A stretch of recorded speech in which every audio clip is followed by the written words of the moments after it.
Good morning, everyone. This is Washington State Building Code Council for Friday, March 20th, 2026. Can we please take roll? Todd Bayreuther, Here. Jay Arnold, Here.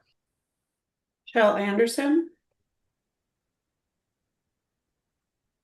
Scott Bastiani indicated he had a prior meeting and would be here about noon. Justin Borgo, Tom Handy, Here. Angela Haupt, Here. Roger Haringa. I'm gonna have to Here. check the meeting. I am here. Oh, hi, Justin. I see you. Thank you, Roger. Hello. Gotcha. Ty Menzer, Here, but I will be out from 12 to 1:15. I have another meeting I can't avoid, so I'll be in and out. okay, thank you. Ben O'Mara, Here. Katie Sheehan, Dan Young, Here. Tom Young.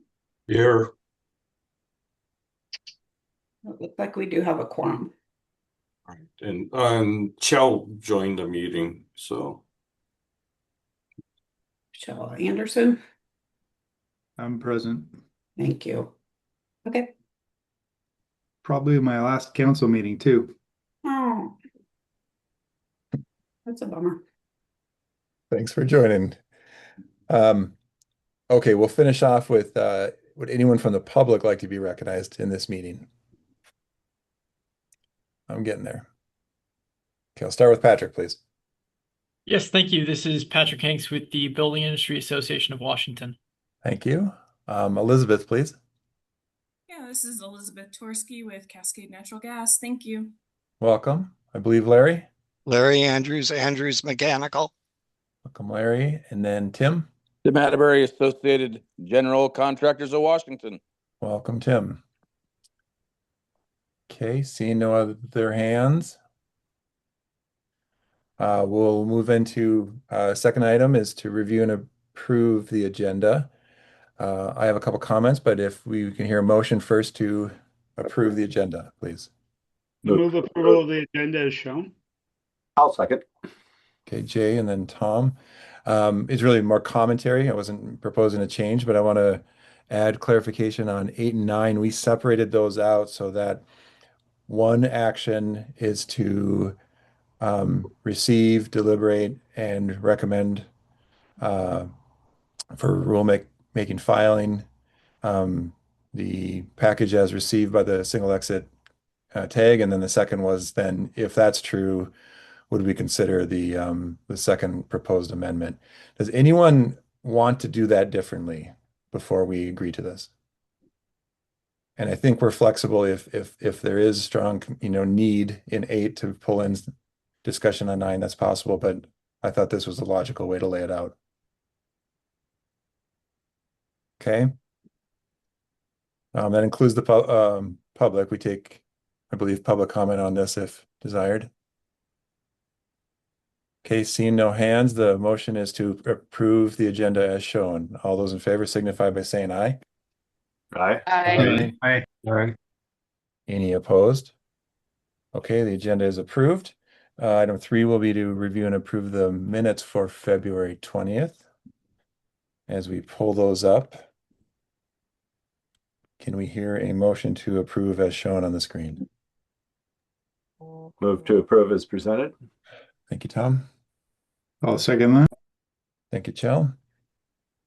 With that, any proposed edits or changes? Okay, hearing none. All those in favor signify by saying aye. Aye. Aye. Any opposed? Okay, the February 20 meeting minutes are approved. Moving into public comment. Would anyone from the public like to address the council for something not on the agenda?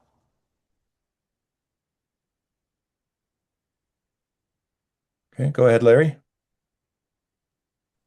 Yeah, I haven't been able to find what's happening with the energy codes and where we stand. Is there, I looked on the website. I haven't been able to see what's going on. We haven't had any meetings in the longest time. And so I'm we're sitting here in the dark.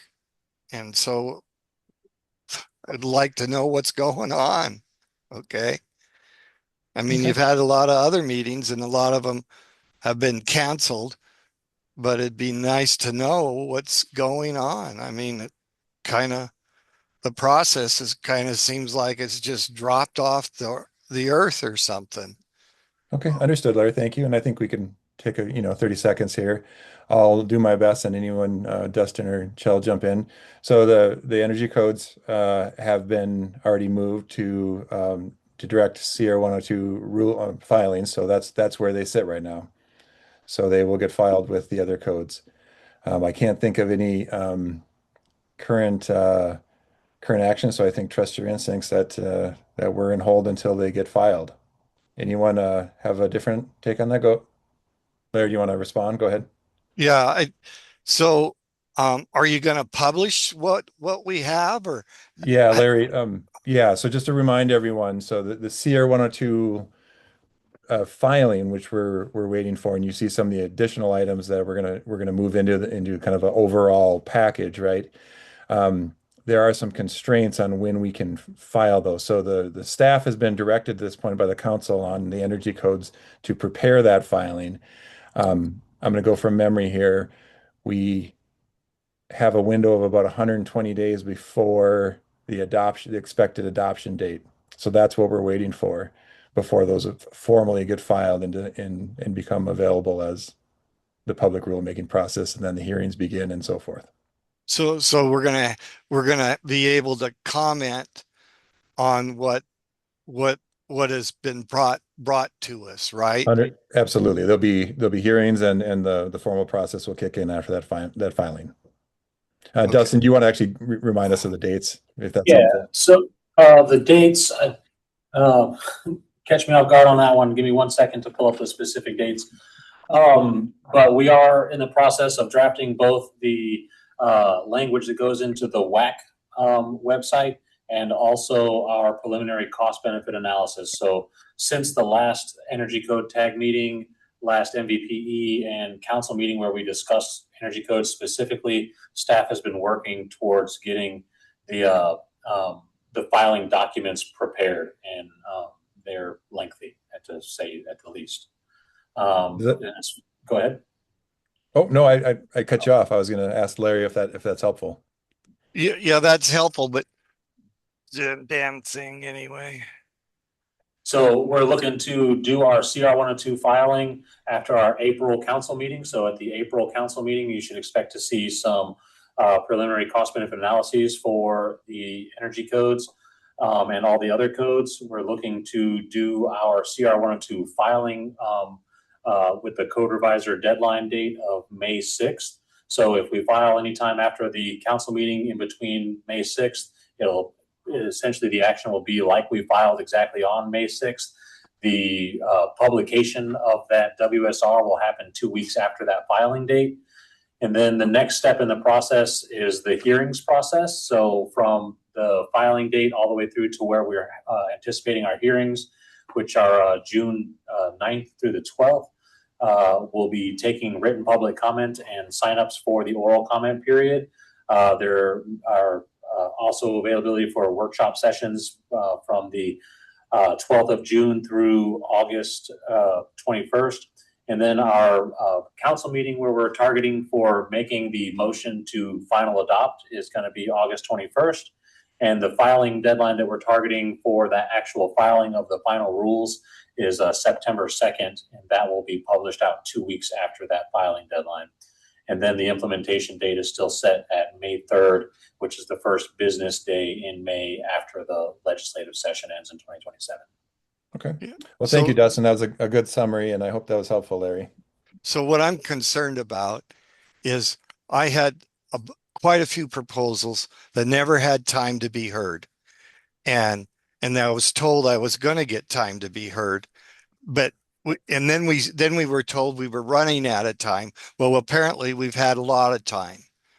And I think it's only reasonable to at least have another meeting so my proposals can be heard. They were correct. They were put in correctly, but they never had time to be heard. And I think that's only fair. Okay, And Larry.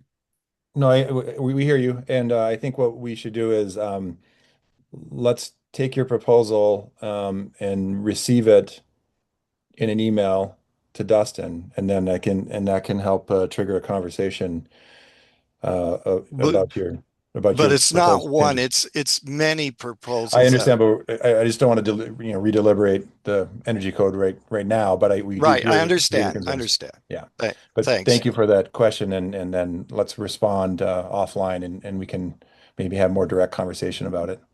Okay, thank you. Okay, thank you, Larry. Okay, any other comments?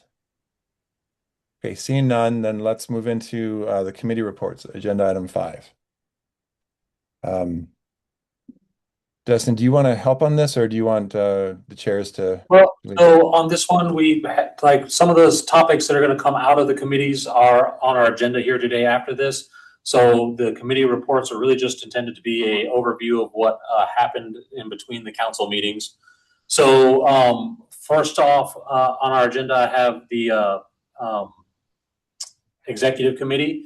At that committee, we discussed the IBC tag that was currently having quorum issues. And at the executive committee, we designated 4 seats of the IBC tag as ex officio. Those tag members are still invited to participate in the tag meetings. And even at the last one, we had one of our ex officio members there, and they were contributing to the conversation. They retain the rights to make motions, but they do not retain the right to vote on those motions. And so we've been able to move business forward at the IBC meeting as a result of that change in the status of those members. Also at the executive committee, we reviewed a bylaws recommendation letter from BIAW. The action taken or not taken by that committee was to take the letter and suggested bylaw changes under advisement. And then at the conclusion of our rulemaking process, which is the adoption portion of our rulemaking, not before the implement or in between adoption and before implementation, to take into consideration the letter and suggestions for the bylaws updates when we have that room in our schedule for that. And then also we briefly discussed one of our agenda item topics, number 9, the type 3A construction height and story limits during other business. No motions or actions we're taking, just kind of an introductory discussion on that one. And Todd, is there anything else at that meeting that you want to characterize? Nope, that's, to my memory, a good summary. All righty. And then next on our list, we have the legislative committee. And Tom, if you want to take that one, I could have some notes here to talk about, but there's not a lot that we did at the last couple meetings. The legislative session was wrapping to a close, and the prime bills that passed that have impact to SBCC are the Kid Homes Bill 5552 and the Scissor Stairs Bill, and I don't have that number in my notes for you right now, but both of those will require some rulemaking in the International Building Code, and the Kid Homes Bill is coming with some money to assist with getting that one across the line in the time frame moving forward.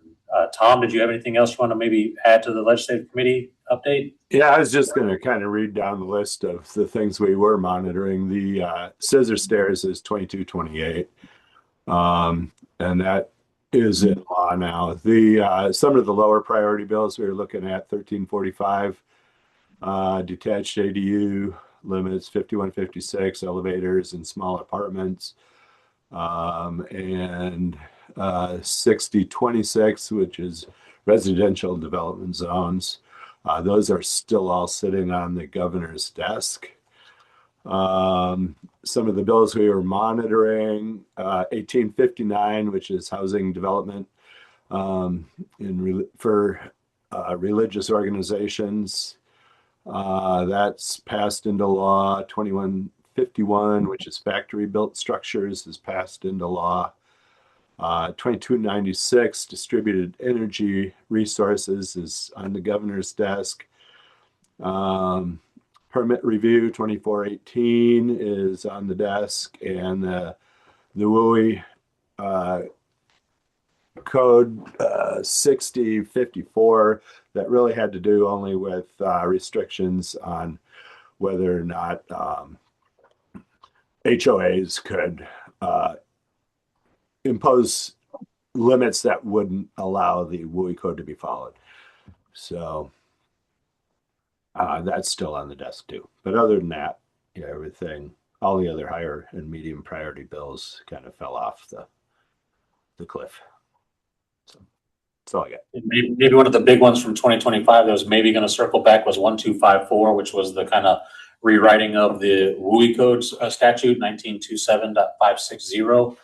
That one didn't pass. And so what we're looking for right now with the WUI code is maps to pass out of DNR. And then once those are ready, we have our 2024 WUI code tag populated. So if it's ready to go, we can engage that tag to begin working on that.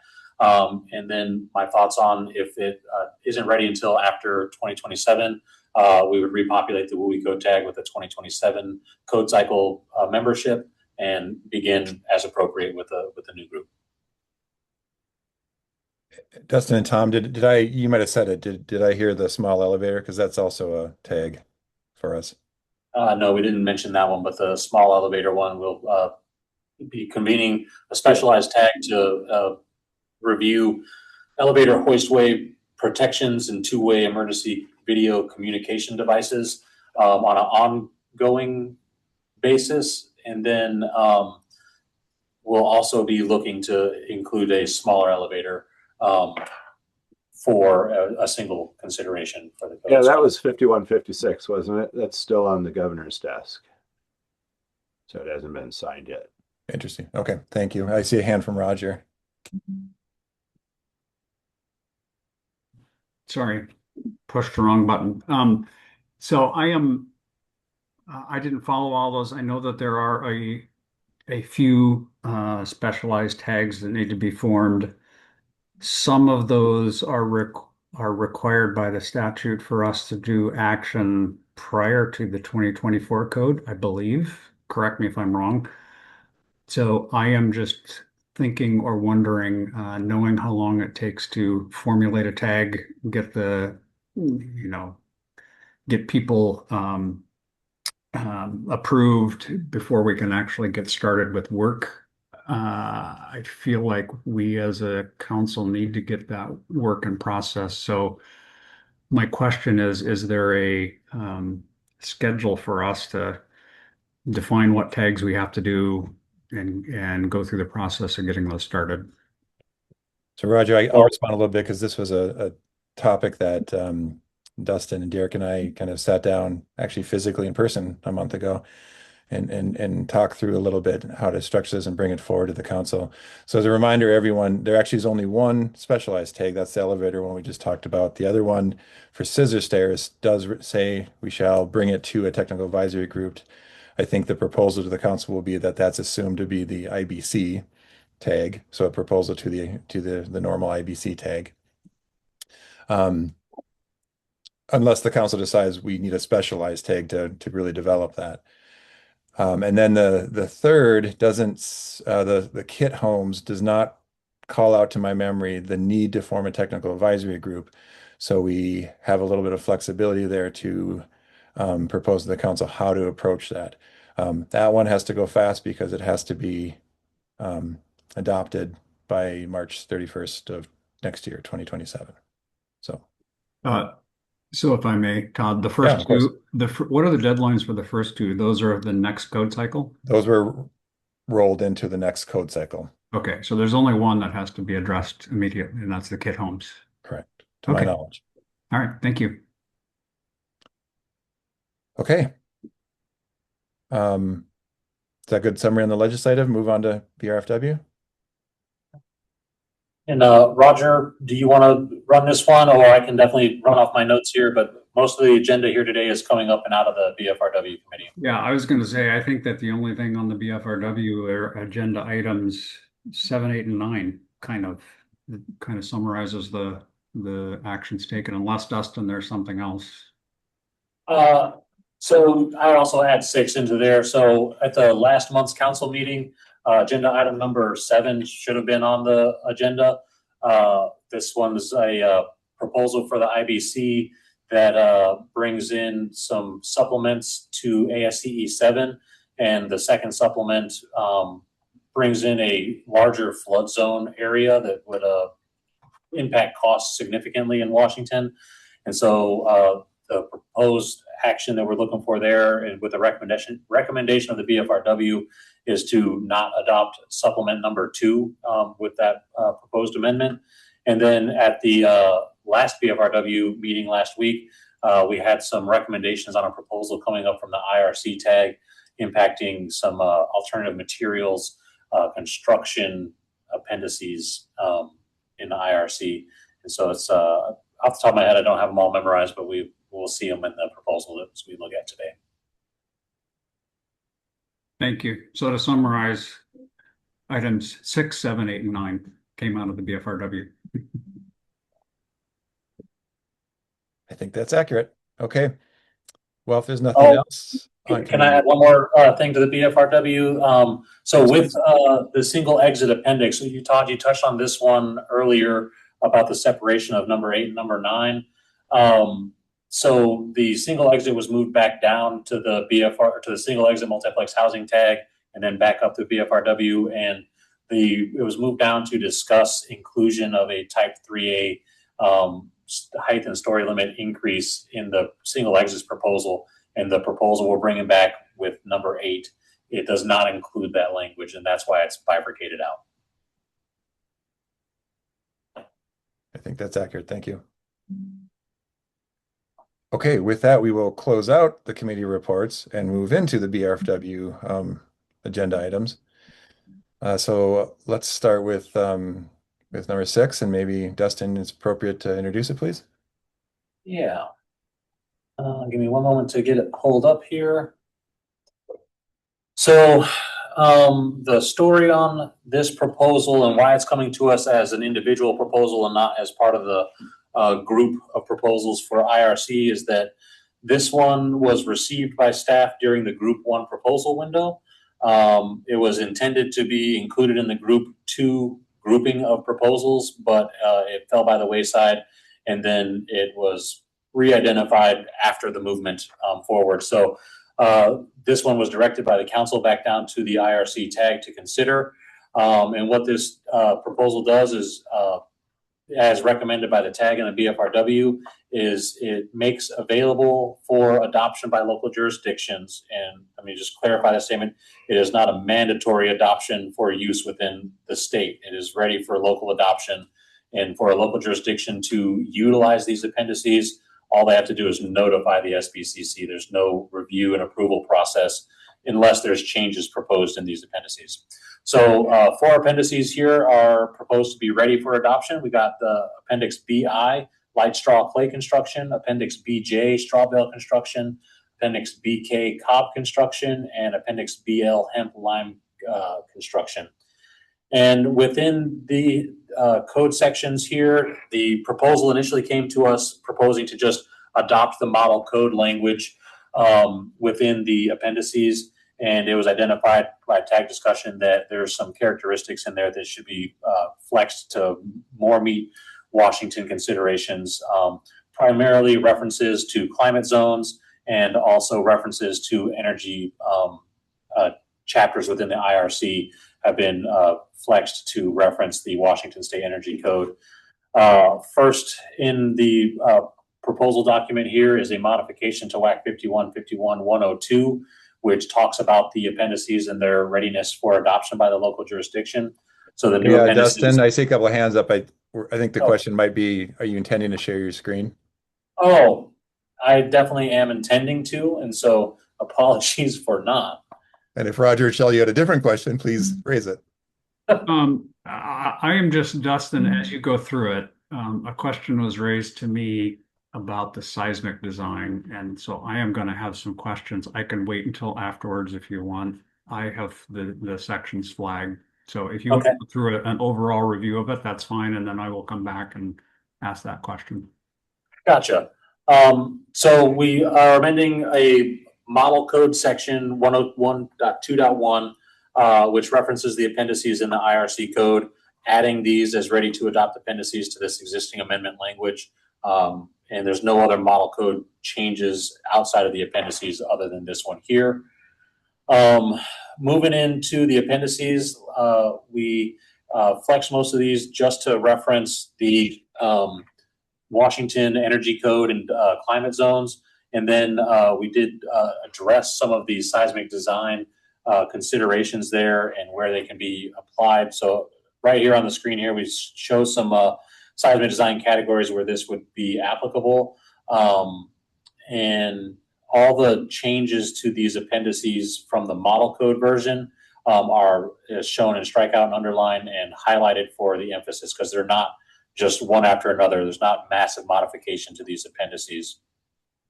And Roger, as I'm scrolling through here, if I scroll by a section that's one of the ones you want to point out, please raise the hand, and I'll pause also for Chell. Yeah, when seismic zone E was added to Appendix B1, I was wondering if there was any history on that, if that IACC didn't believe it should apply to seismic zone E. Did we have data or something that suggested that it is applicable to seismic zone E that the IACC didn't have access to, or new information, or what was the rationale for that? I do not have a great rationale off the top of my head. I'm hoping there might be some folks on the call who can help me with this one.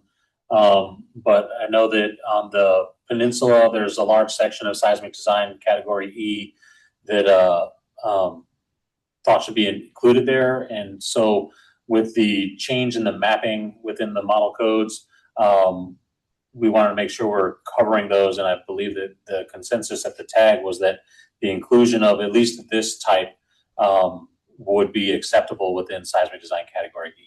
And there might be some more rationale in there, but I'd have to dig for it.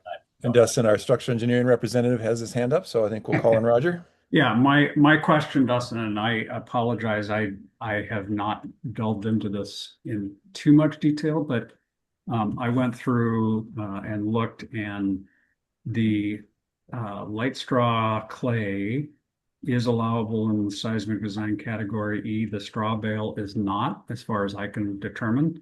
The cob is, I think, in the hempcrete proposal is, and so I've kind of expanded Shell's question as, do any of them, could any of them be used in seismic design category E? Should none of them be used, and why are some of them and not others? So that is my question as we go through it. And again, we can address, I'm fine going through the whole thing. I would like to have that question addressed kind of at the end on a global scale. Well, I do recall the conversation about the lateral force resisting systems across these appendices. The proponents came from several different memberships. We actually received, I believe, 7 separate proposals to adopt these appendices, and just for ease of bringing it all forward, we combined them all into one proposal. Most of them suggested all 4 appendices. We got one that wanted to keep one of them separated, and so we had 2 proposals considered by the IRC tag. As part of the consideration for the lateral force resisting systems here, I believe that the seismic consideration was deemed to govern these designs.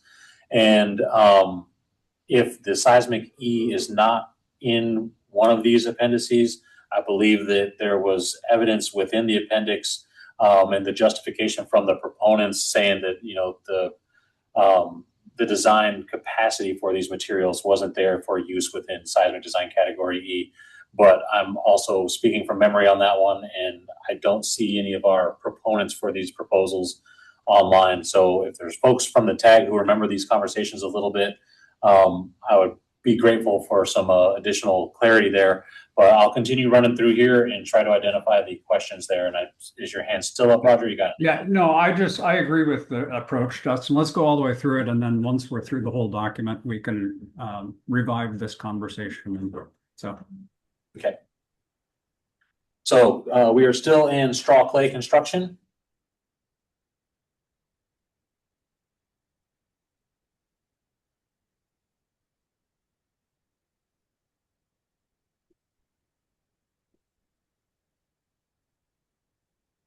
So this one was added by the tag for special inspections. It was thought that, if there's the type of work is not comfortable with the local jurisdiction doing the inspections, a specialized inspector would be appropriate for making sure that this is done in accordance with these appendices. Getting into 104 thermal performance, all of these amendments here are just there to flex from references to the model code chapter 11 to the state energy code. And these sections were worked with Krista to identify the correct sections to stick in there.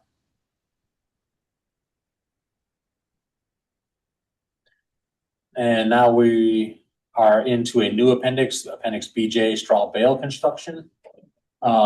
We flexed the user note just a little bit. It's not mandatory, but it's ready to be adopted. And just a note on the graphics in here. At our meeting yesterday at the IBC, it was noted that the black and white graphics would be best. These are straight from the model code online version. And so the plan is to work with them to get a black and white version of these for use in the WAC filing. We can keep these same images on the online versions, but the WAC will be black and white version.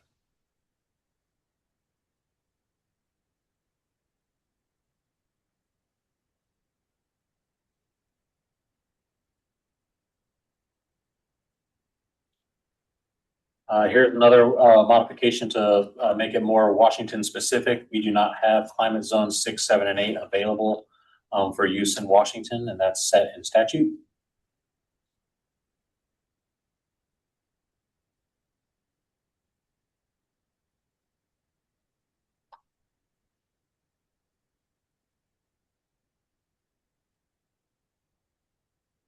Same for these modifications, just shifting to be Washington specific code language. And the same consideration for special inspections of the appendix.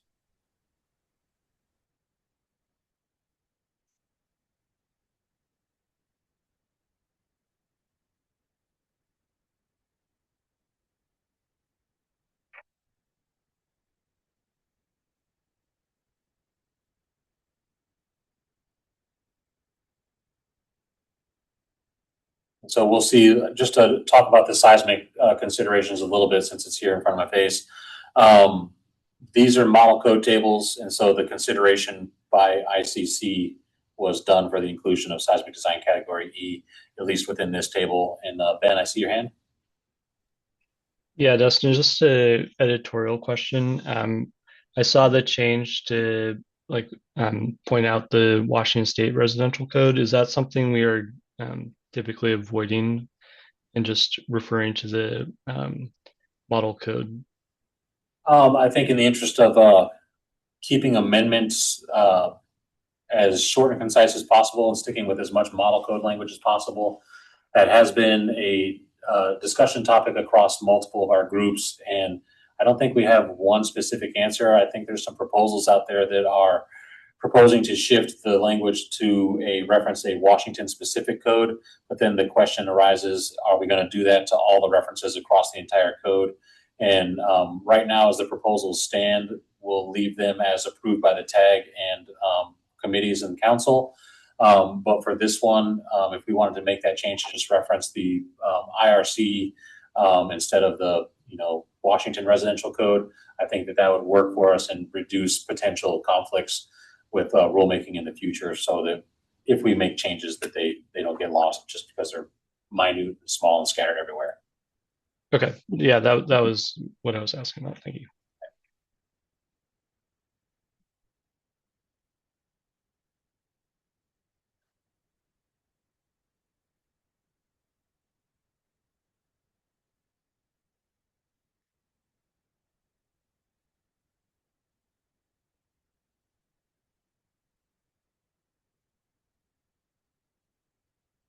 And we're into Appendix BK cob construction.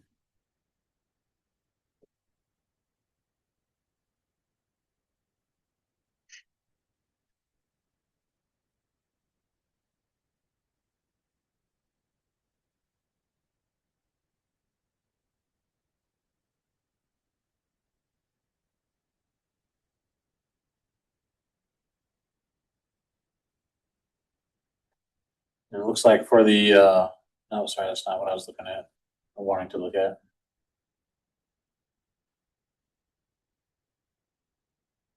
Got a climate zone shift in Washington Energy Code reference. Special inspections for this stuff.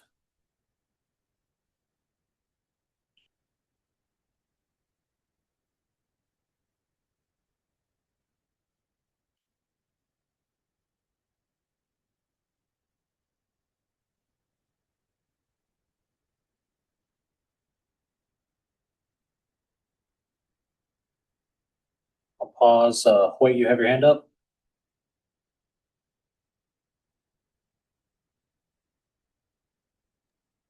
Hoyt, I see you're unmuted, but I'm not hearing you.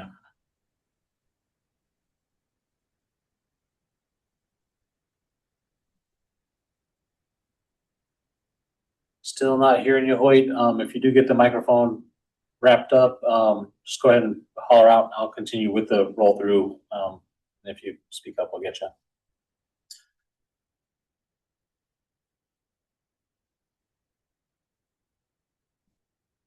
So here's the table I was wanting to pause at. Looking for cob construction. They are making allowance for seismic design category E. Dustin, can you go back? I think that's walled side. That's not seismic design category. Well, we have, I see what you're saying. I saw it was braced wall panel types. So apologies there.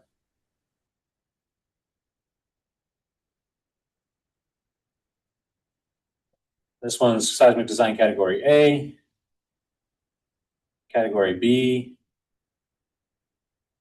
seismic category C.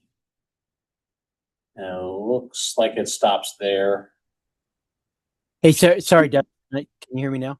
I can hear you now. Okay, sorry. Yeah, I was just wondering on that one on the special inspection, if that wanted to be referenced to Chapter 17 that was earlier you're talking about, because a lot of the special inspections, or is that going to be just the city inspectors? That was way earlier. Sorry about that. Yeah, no worries. So you mean Chapter 17 special inspection of the International Building Code? Yeah, so when you look at, there you go, right there. So the building physical authority required the owner employee special inspection during described in this appendix as required per Chapter 17, because the special inspection for Chapter 17 specifically states out that you have to be qualified to be able to do that. And I wasn't sure if that was something that you wanted to add as a reference in this appendix. Because it is in the very, very beginning, it has things that talks about that, certain qualifications. I wasn't sure if that was something you wanted this to be clear of that, or if it's clear already to everybody.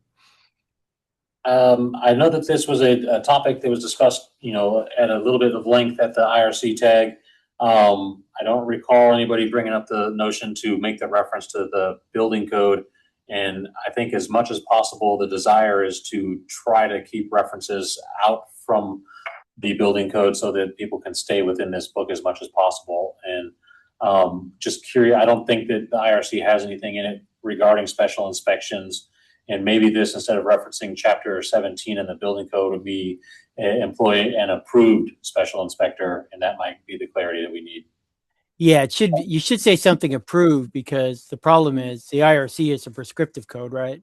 It is not it's typically a city inspector takes care of most of the inspections. But when you actually say special inspections, that's actually supposed to clarify you into the agency that is specially trained in that type of inspections. That's been my experience forever. I don't know what other people think too, but that's just. I'm not sure I agree with the IRC tag on the or the IRC for that. Just FYI, because it is totally different.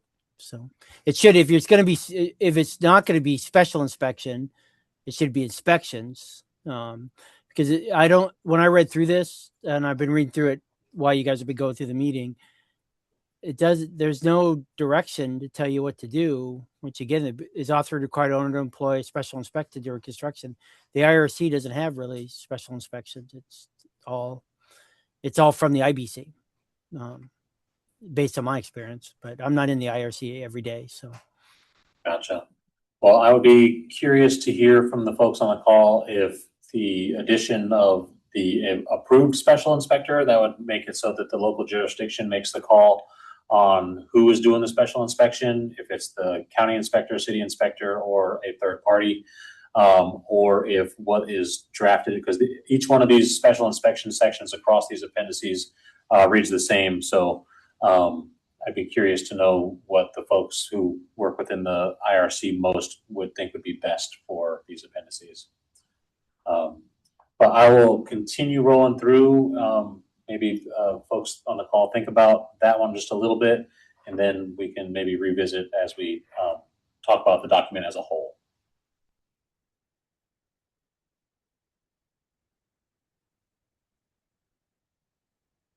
And it's just down past all the seismic design categories to this graphic.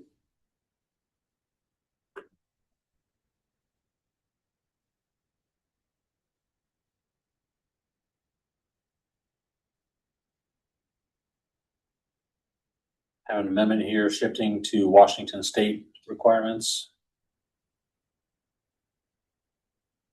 And here's the hemp lime construction appendix. And the tag added seismic design category E to this one. Similarly, I don't recall the specifics on the conversation to add that.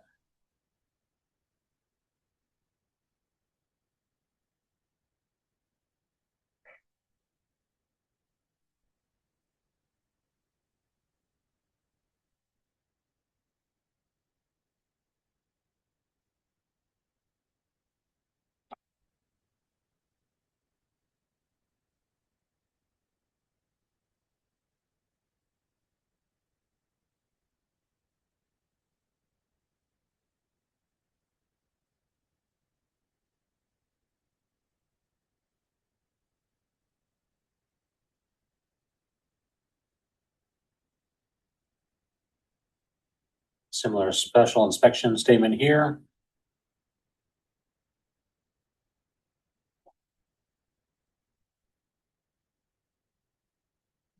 And then this was added by the tag for fire resistance rating.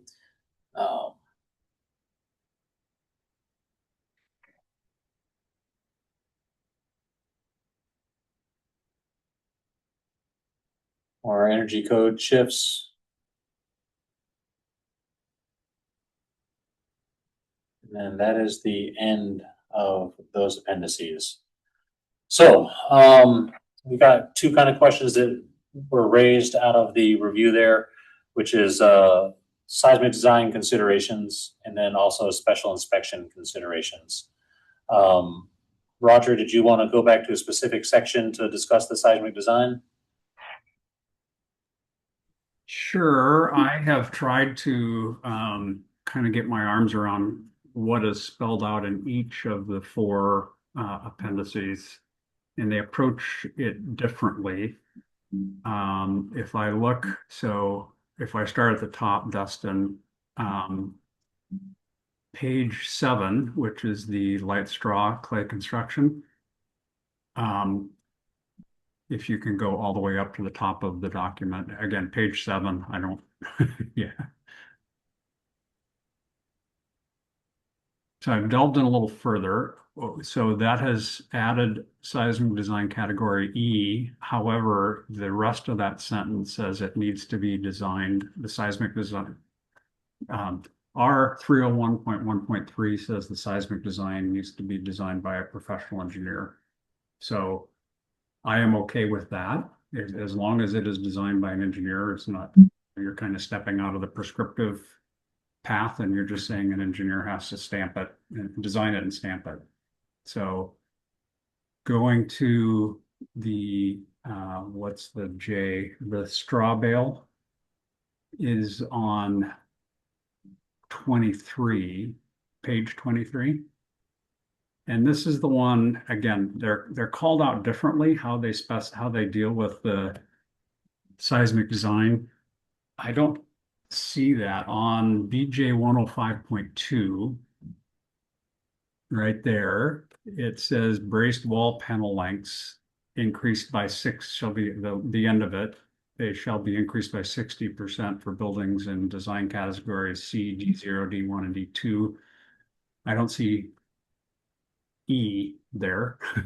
So I'm not sure how this one particularly addresses seismic design category E, unless I've missed it up above. As I get into,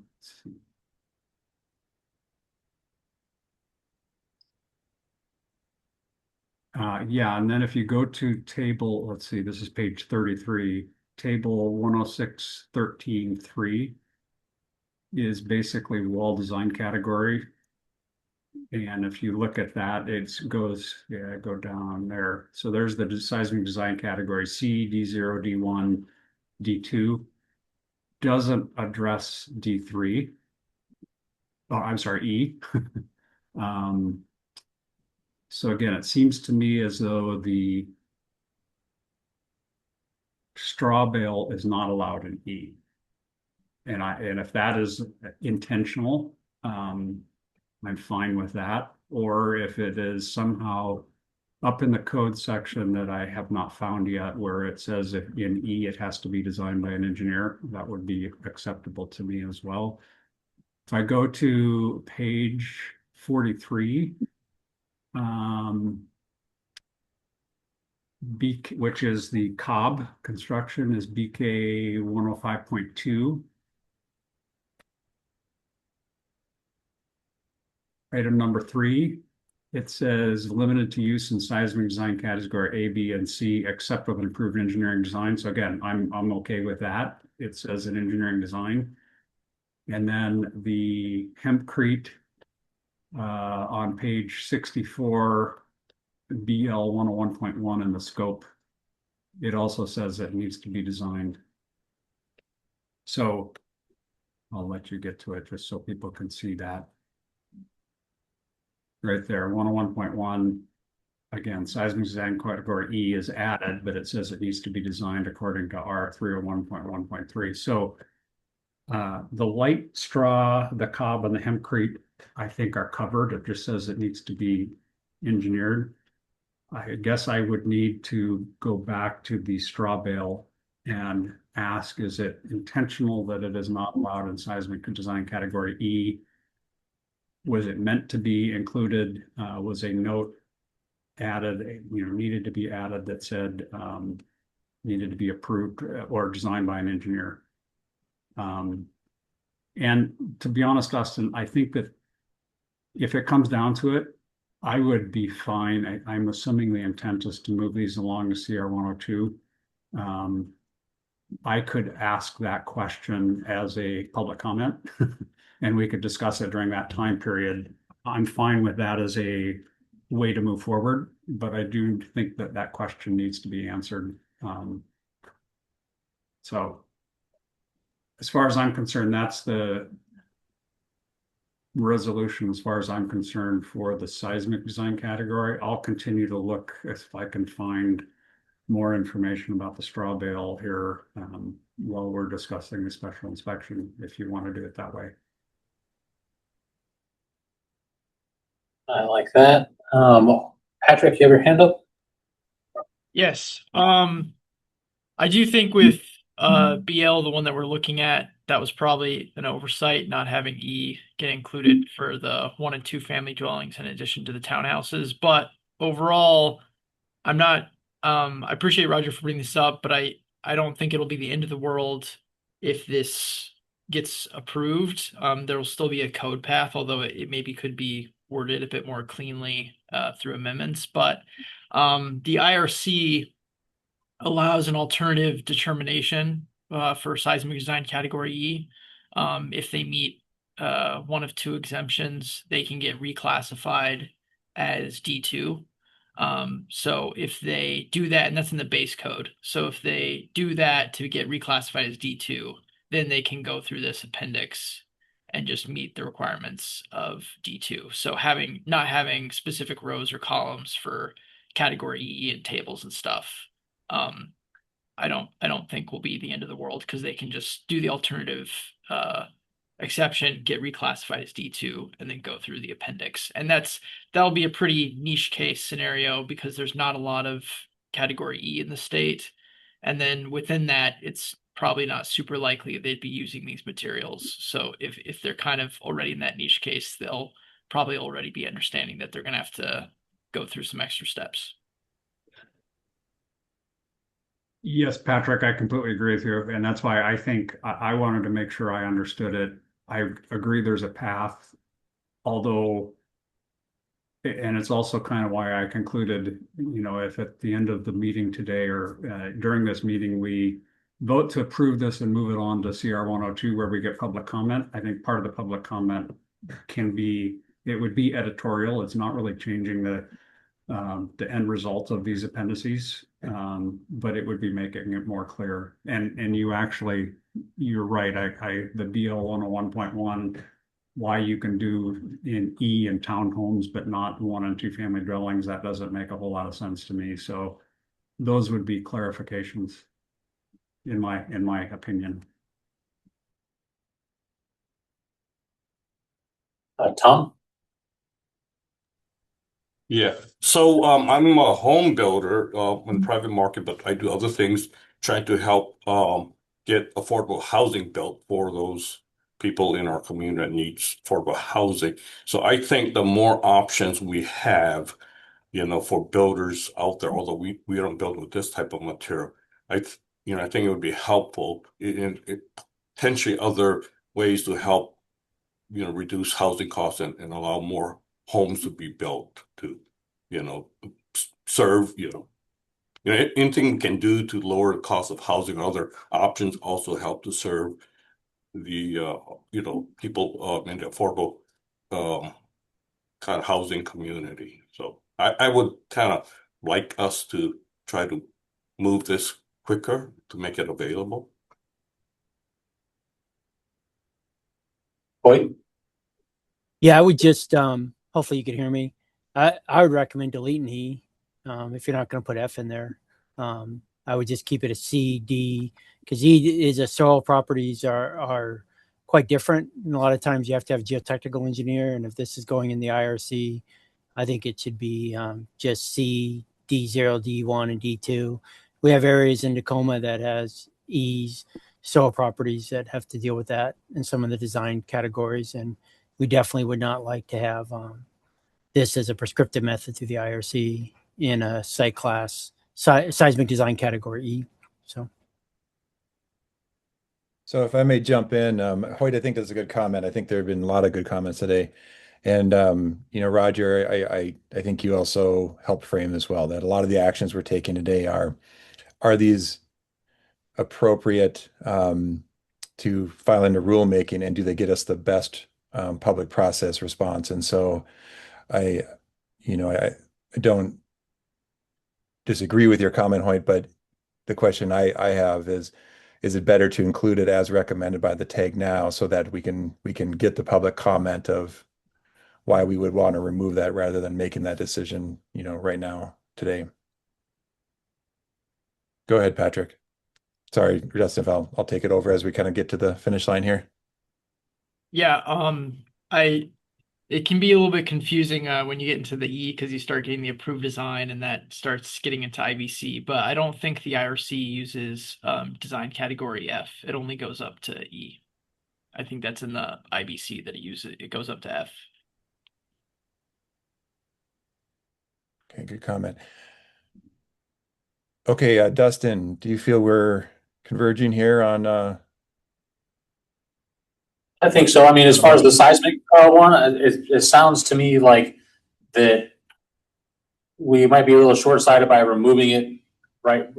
Considerations for seismic design category E now, and we'd probably get the best information via the public comment process to address a change before final filing.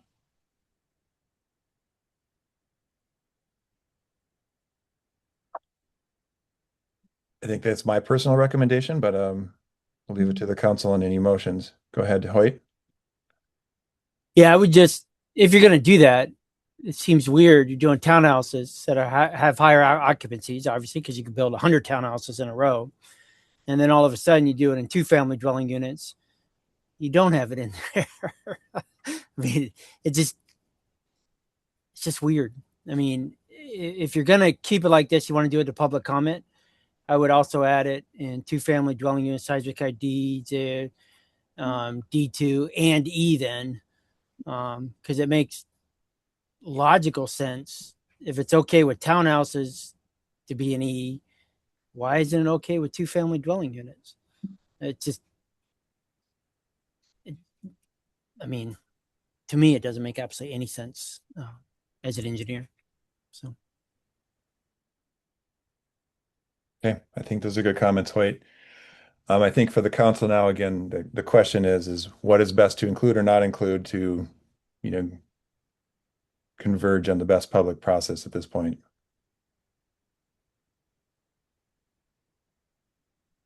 Okay, go ahead, Roger. Todd, if I may, I think I have found in the straw bale a direction that sends it to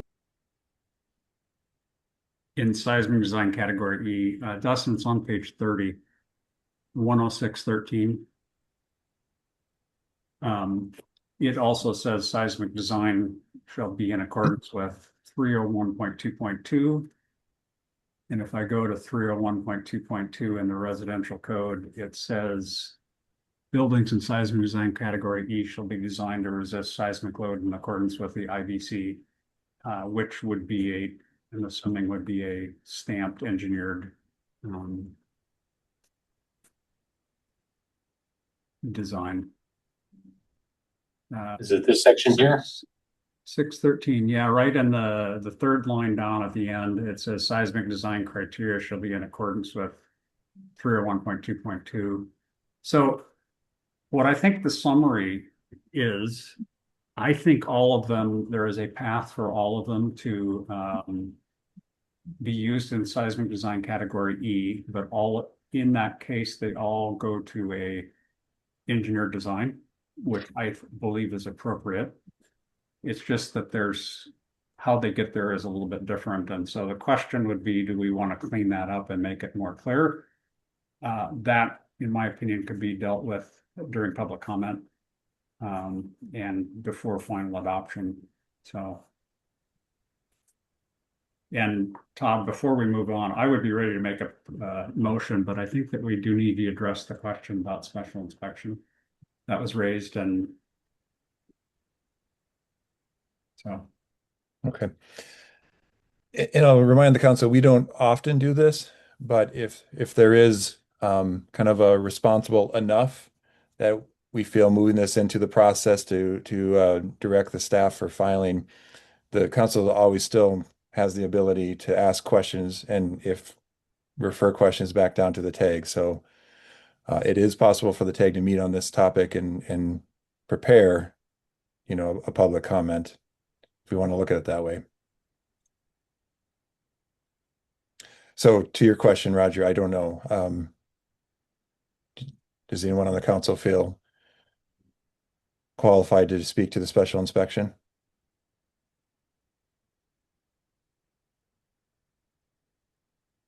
Or should this best be dealt with again in public comment?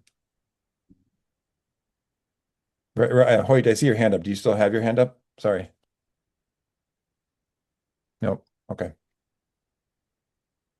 Okay, well, I'm not hearing any. Got one more hand up from Micah. Oh, go ahead, Mike. Sorry, I didn't see that.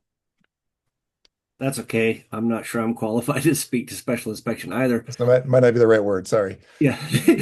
But I believe the special inspection allowance was added to these appendices in highlighted text that says the code official is allowed or has that authority to require that, which comes from the rest of the code as well. I'm not sure what the question is how does that work or what's the issue, but I think that's already included in these as part of the option for the council to approve. Dustin, the one I'm looking at, the first one is BK 105.5.1. And then there's another one further down if necessary, but I believe it's at least mentioned.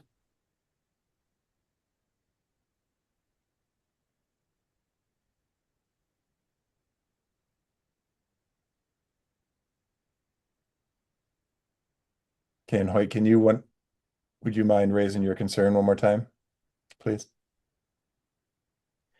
Oh, I mean, thanks, Micah, for pointing that out. I didn't get through all this because I came in late. But yeah, my concern was on this. These are special constructions, and it's the qualifications of that. Based on what Mike is saying, building official has the authority. You always have the authority. The building official always has the authority to employ a special inspector during. So I mean, I know if this happened in Tacoma, we would require it. I mean, it wouldn't even be an exception. But I guess saying this kind of gets there. The only thing is in my experience in the state of Washington, there's very few city inspectors that I know for the city of Tacoma. We have none that are familiar with this type of construction. We would require it. And I think because of the specialties in these things, it should be. But if this says it there, it does, and you still get there. It's not the best way, but it's written in there, and you said this was an appendix, right? BK. So, that's fine. Thanks, Micah, for pointing that out. I didn't get back there. So, but. Okay. Well, that helps. Thanks, Hoyt and Micah. Okay, Patrick. Yeah, I have in my notes from the tag meetings that Quinn Tai from Tacoma requested the special inspections amendment. And if Hoyt feels like that can be worded better, they can submit public comment to improve that, but I don't recall Quinn raising any concerns with the language with the tag approved this. When it comes to cleaning up the seismic design category E, I think those are sort of minor amendments that the council could have staff make, or you could have public comment, but I think the tag is pretty done with its work and hoping to not have more meetings, just to clear that up. And then that would kind of delay your process where you'd have to have the council approve it again next month when you really need time for staff to work on preparing the CR 102 in between now and then. So I think probably the best path is to try to move forward. Thank you. Okay, thank you. Roger. Yeah, I agree with Patrick. I don't think that there's anything in here that would suggest that we should delay the process. And so, Todd, I wanted to kind of clarify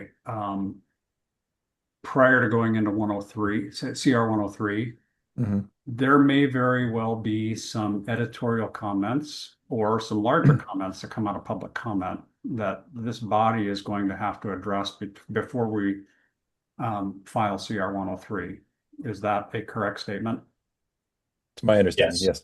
And I think that, again, I said I can raise this as a question personally as during public comment, or we can figure out whether it is just staff or whether it is the residential, the IRC tag that is tasked with, all right, clean up the seismic design categories. And that's this summer. There may be other comments that the IRC tag or any of the other tags have to address after public comment. So if I may, Todd, I would make a motion that we approve all four of these, or I guess it's one what is it, 24 GP1 015 R2, to move it into CR 102. Okay. I second the motion. This is Dan.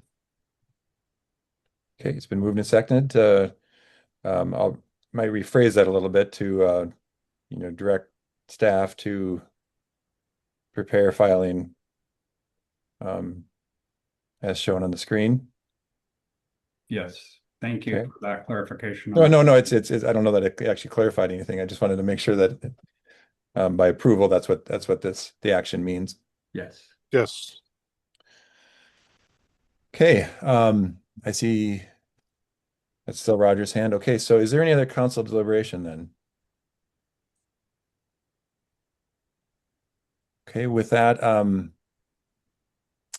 think we can attempt to take a voice vote on this. All those in favor signify by saying aye. Aye. Aye. Are there any opposed? Okay, with that, then we will move 24 GP 10515 revision 2 to file for rulemaking. Thank you, everyone. Okay, let's move into the next agenda item. I think we can probably tackle this one first before we take a break. So agenda item 7, please. Yes. So this one is an IBC proposal that was moved forward through the Group 1 process. After that process, it was identified that maybe an oopsie was made with the supplement number 2 for ASCE 7. And so right here, I have posted for the meeting 2 versions of this proposal. The first one that is not labeled R1 is the original one that was approved by the TAG, the BFRW, and the council to move towards CR 102. After hearing the concerns with this specific proposal, it's been back to the BFRW with a recommendation to approve as modified and highlighted here. And essentially the modification is to remove supplement number 2 from the adoption in this reference standard. And Roger, I see your hand. Yeah, I will just two things. Number one, the proposal came from WABO. I think it was actually Julius with the city of Bellevue. He's the contact person, but the proponent is WABO. They requested that this change be made as well after the fact. So both the proponent, number one, the proponent suggested we take out supplement number 2, but keep supplement number 1. And then a little bit more detail on what supplement number 2 is if you look at the first sentence that's crossed out there, the flood hazard areas increased from the 100-year floodplain to the 500-year floodplain for risk category 2, 3, and 4, which is almost all buildings. So supplement number 2 is going to be a pretty major change in those buildings that have to be designed for the flood hazard area on a structural basis. So that would impact many other things. Coordination, it would, 2 things. It would require a whole lot of coordination throughout the code that has not occurred. Number 2, that's a pretty large increase in costs. A whole lot more buildings are going to have to be designed for the flood hazard requirements. So I think that it is very appropriate to take this out for the 2024 code, knowing that supplement to number 2 may very well be included, I'm assuming will be included in the 2027 code, the next code cycle. So that's something that we all need to be aware of as the next code cycle comes through. Yeah, and Roger, if I may, I think it's fair to say this was deeply discussed and until everyone understood, and I think this is everyone came to consensus. This was the important move, a necessary but important move. Okay. I see Hoyt, your hand up. Yeah, I just want to emphasize too, I've been looking in this a lot too, and I think this is actually, we should take this. It's driven by insurance a lot. As most of you are probably already aware, a lot of the floodplain stuff is driven by insurance.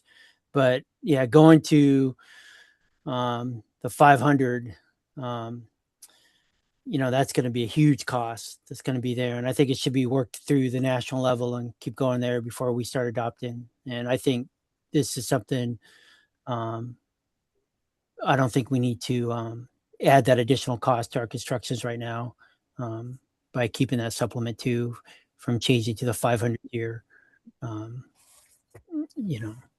that's going to, so I agree. What I'm trying to say is I think this is a good change for our state right now to take this out. So. Okay, Hoyt, and I agree, and I think there's also a characterization needed here where it's also just slightly out of sync. So it's not just avoidance of that. It is that these standards and maps and everything just get a little out of sync, and you can adopt something too early before the rest catches up. I don't know if that was well said, but Yeah, that's yeah, that's exactly what I'm trying to say. It's too early. So. Okay.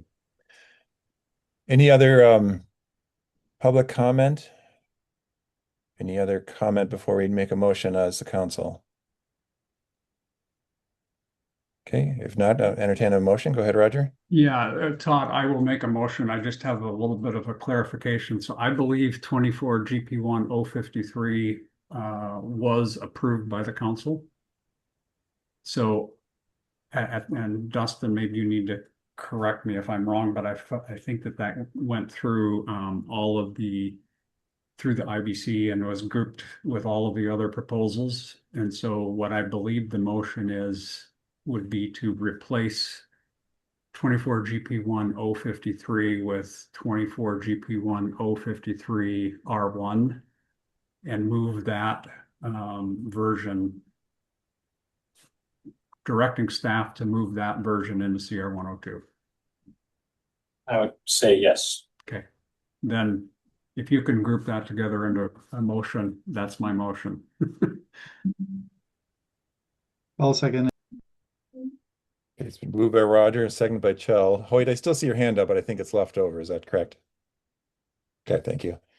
So in the motion, is there any other deliberation from the council? Oh, Roger, you have your hand up from the motion, right? Okay. Okay, seeing none, then let's do a voice vote. All those in favor signify by saying aye. Aye. Aye. Any opposed? With that action, then 24 GP1 053 revision 1 is directed for filing for CR 102. Okay, thank you. We've only been here for an hour and 15 minutes, but would anyone be opposed to a 5-minute break?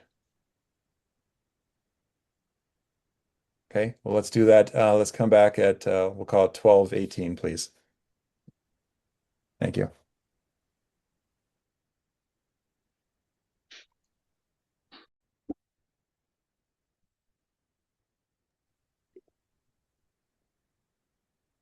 Okay, thanks. Welcome back, everyone. We are monitoring as everyone returns on the council side, so we're maintaining quorum. I noticed Scott popped on right as we took break. Yeah. Okay, welcome, Scott. here. But as indicated, we did lose Ty, correct? I think so. Okay. Yeah, he's not on here at the moment. Okay. So with that, we're going to move into the next agenda item, which is 8 and 9, as discussed at the beginning of the meeting. For those who are just joining, go together. But I'll give a quick recap, then we're gonna, I guess I'd propose we hand it to Roger for the summary. But where we left this last month, if you remember, we received the single exit recommendations from the ad hoc TAG. The council deliberated and we took a vote, I believe 10-1, to refer it back to the TAG to ask the question of could type 3 consideration for 6 stories be considered within the life safety and egress considerations that are in this recommendation. The TAG will characterize this more deeply, but the TAG voted to not take action, so did not make a recommendation Yeah. on additional language within the appendix, and that's one thing we'll discuss today. So what we decided to do is put this on the agenda as a standalone item as recommended. So these are the same recommendations that the council received last month. With that, Roger, do you want to characterize any of this for us, please? I can. And in fact, what I kind of wanted to do is set the stage a little bit for everybody. I wanted to remind, and this was in the minutes, that the multiplex housing was moved along. Motion to move that into the CR 102 process. The single exit, I went through a pretty in-depth summary at the last meeting of what that single exit appendix was, and there were some basically there was a list of enhancements that we did, increase the sprinklers from a residential sprinkler system to a commercial, pressurizing the stair, that kind of thing. So I am not going to go through a detailed analysis today of what the single exit proposal includes. Your summary, Todd, was correct. We asked the single exit tag to consider allowing a type 3A construction for 6 stories. The tag did meet. There was a robust discussion. There was support for the conversation around type 3A. And I will, I guess, summarize the general consensus of the single exit multiplex housing tag was that conversation should be outside of the single exit. We didn't feel like what is the RCW 1927-115 does not have anything about legislative intent, whereas 1927, I think it's 800, which is the multiplex housing, very clearly states that the purpose is to reduce construction costs. So given that, the tag did not feel like it was that the conversation around type 3A construction going to 6 stories was directly related to the single exit. And so we voted, I believe unanimously, I might have to double check that, but I believe it was unanimously to basically say, no, we think that we should approve the single exit approach code change proposal. That there you have it. No, that's not, what are you showing there, Dustin? The single exit. Oh, yeah, single exit appendix. Yeah. Okay. All right. Yeah. So the section, this is the original proposal, and the tag decided or voted to basically stick with the original proposal, which is shown on the screen. And maybe if you can page down, Dustin, the proposal that came back was to add a number 21. If you go down, you can see that this version does not have item number 21 in it. It stops at 20. So, and the BFRW then at our last meeting agreed with that and moved this up to the council for consideration today. So I think that that's a fair summary. Yeah, the only thing I'd add, Roger, is just to clarify, this council has never seen any proposed amendment language. The single exit did see proposed language to add that consideration for take 3 as a number 21, but this council has never seen that language, and it's not, and that would not be appropriate as the recommendation coming back. So does that make sense? I'm not sure. I thought it was posted at the last meeting, but I could be wrong. I don't know. I've seen it obviously in a number of different. So I'm not sure for Todd whether it was posted for last month's full council meeting or not. I'm unclear, but.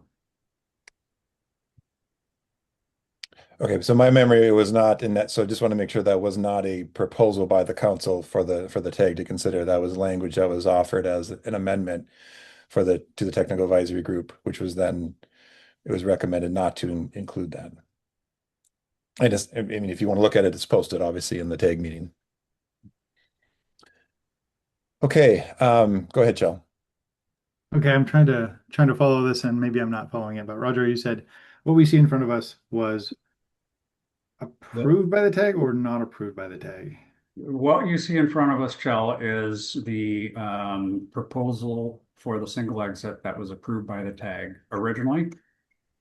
It was suggested to add, as Todd says, an amendment to add item 21, which would have allowed type 3A construction to go to 6 levels. Okay. The tag considered that and they said, no, we don't agree with that. So what we now have in front of us, once again, is this proposal to hopefully vote on and move into the CR 102 process for the single exit. It is the same proposal that we provided last time. Is that clear? Okay. And the documents that were posted for today's council meeting that include type 3 up to 6 stories, that was not approved by the tag or the BFRW, correct? Is that what you're saying? Correct. Correct. And then I guess, well, first of all, that's new language that is in response to the decision by the tag. So that is new language directly to the council when we get to the next agenda item. okay, am I jumping ahead here? Yes, but that's okay. We need to talk about it in context. So I think that, I'm still trying to understand the type 3 context of where it sits. So the type 3 was considered by the tag. The type 3 up to 6 stories was considered by the tag and to rejected include in the appendix. for the appendix, and it was rejected. And then why are we seeing it if it was rejected by the tag? If I may, and then we'll call in Jay here, Shell. If you scroll up, well, I think an important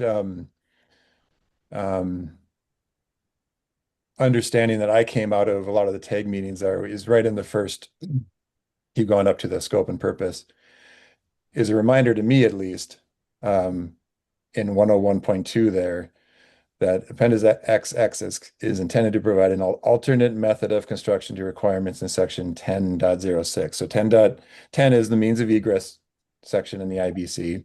Of course, this also considers chapter 7 or section 7 considerations of fire. So I left that meeting understanding that was the intent of this technical advisory group, to address the means of egress and a lot of in the fire considerations, and propose to this council a bundled solution that addresses those considerations.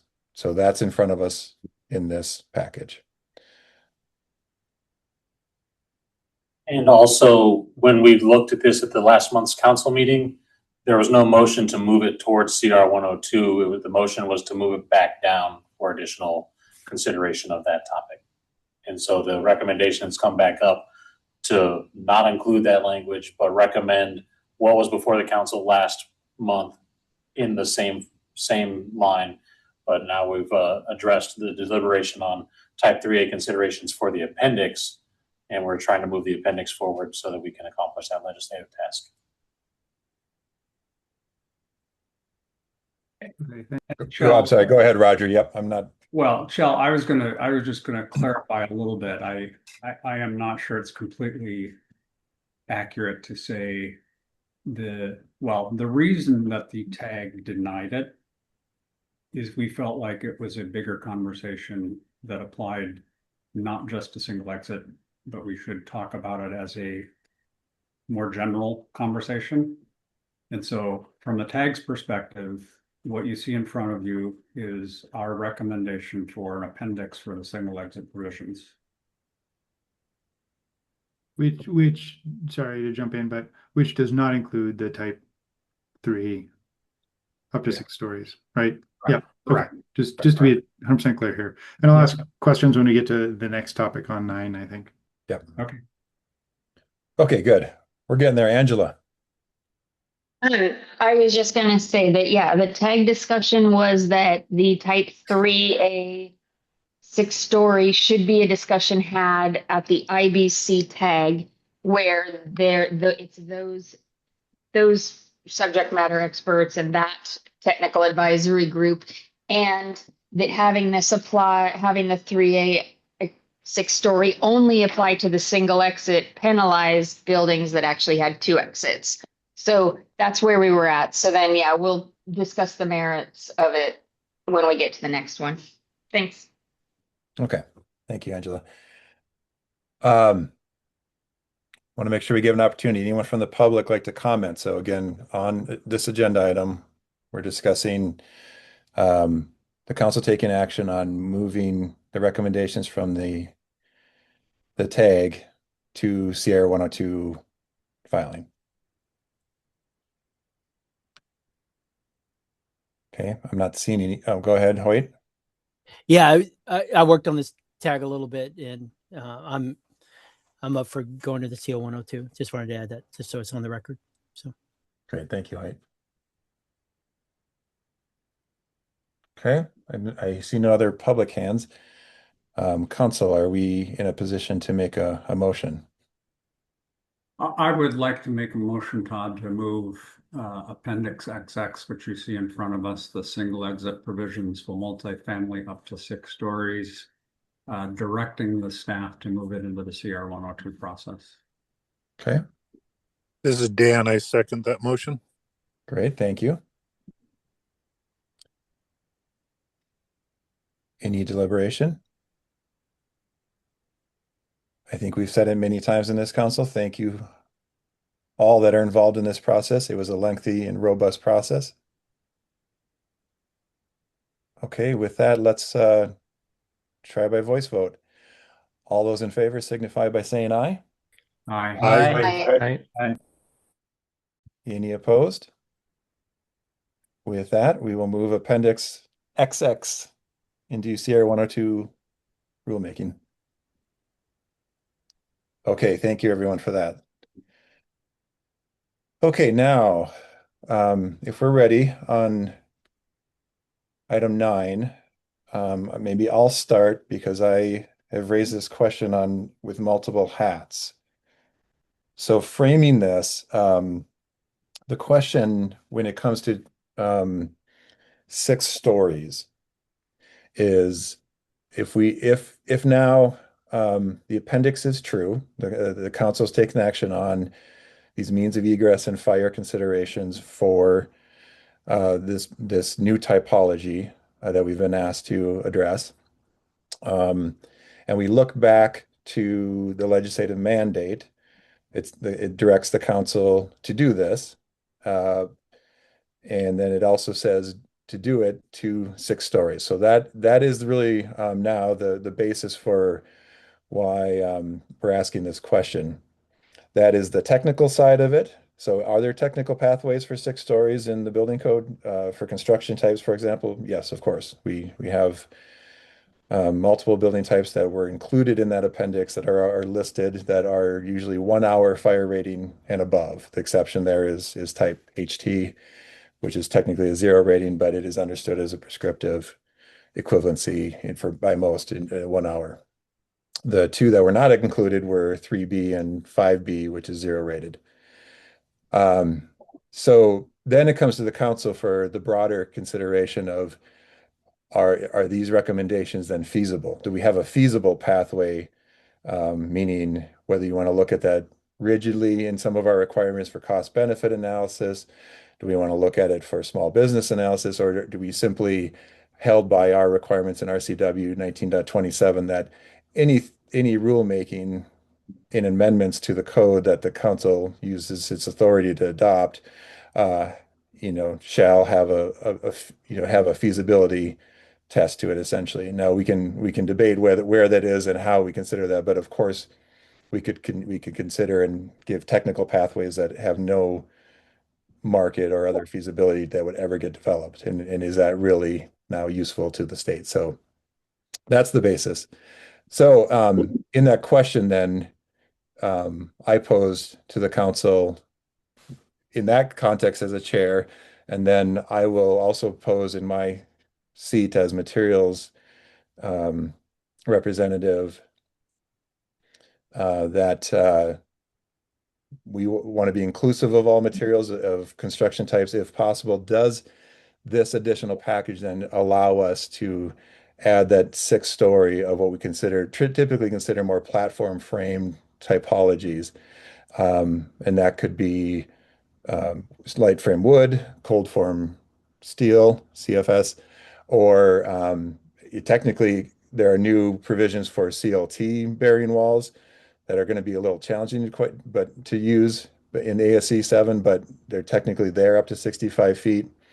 You could even include precast walls, I think, if someone wanted to propose that. So in that, then that zeroes in on the type 3A consideration as kind of being that most flexible inclusion of all those different framing systems and materials. And then finally, I'll note that 3A also does allow in the code under different occupancies 6-story construction. So that also then raises the question in that particular construction type. I guess I said finally, there's one more final. We do have then, at least to my knowledge, 2 cities that have some allowance of 6 stories with type 3A, slightly different provisions, but in Seattle and Tacoma, and if anyone knows of others or can speak to that specifically around those cities where there is some allowance for 6-story. So my question then is wrapping this all up. When we have this new building type, is it possible across the entire state, especially in the mid-sized markets that meet all the other requirements of fire apparatus, fire departments, things like that, that have areas where could be possible but not feasible. And my individual analysis outside of the council raises a flag that directing it to a podium would not make it feasible in many of those other markets. Therefore, pointing to only in the higher end markets, could that actually pencil out, if you want to put it that way, or in the cities that already allow that 6-story provision. So that's a long setup, but I wanted to be kind of complete in the process there before we kind of get into the technical merits of it. Okay, with that, I'll open it up to anyone that would like to respond or give input. Dustin, I see you have section 504 up there. Is this you want to scroll up and just kind of highlight in the tables what we're talking about here? Okay, so let's start with Angela, please. So I guess I wanted to clarify, this is a totally new approach than what you proposed at the tag. This would just carte blanche allow any building, no matter what floor plate, no matter what size, no 2-hour separation, none of the guardrails that are on Seattle or Tacoma's allowances. This would disregard all those and just allow for any building that meets the single exit. They can now go 6 stories of 3A.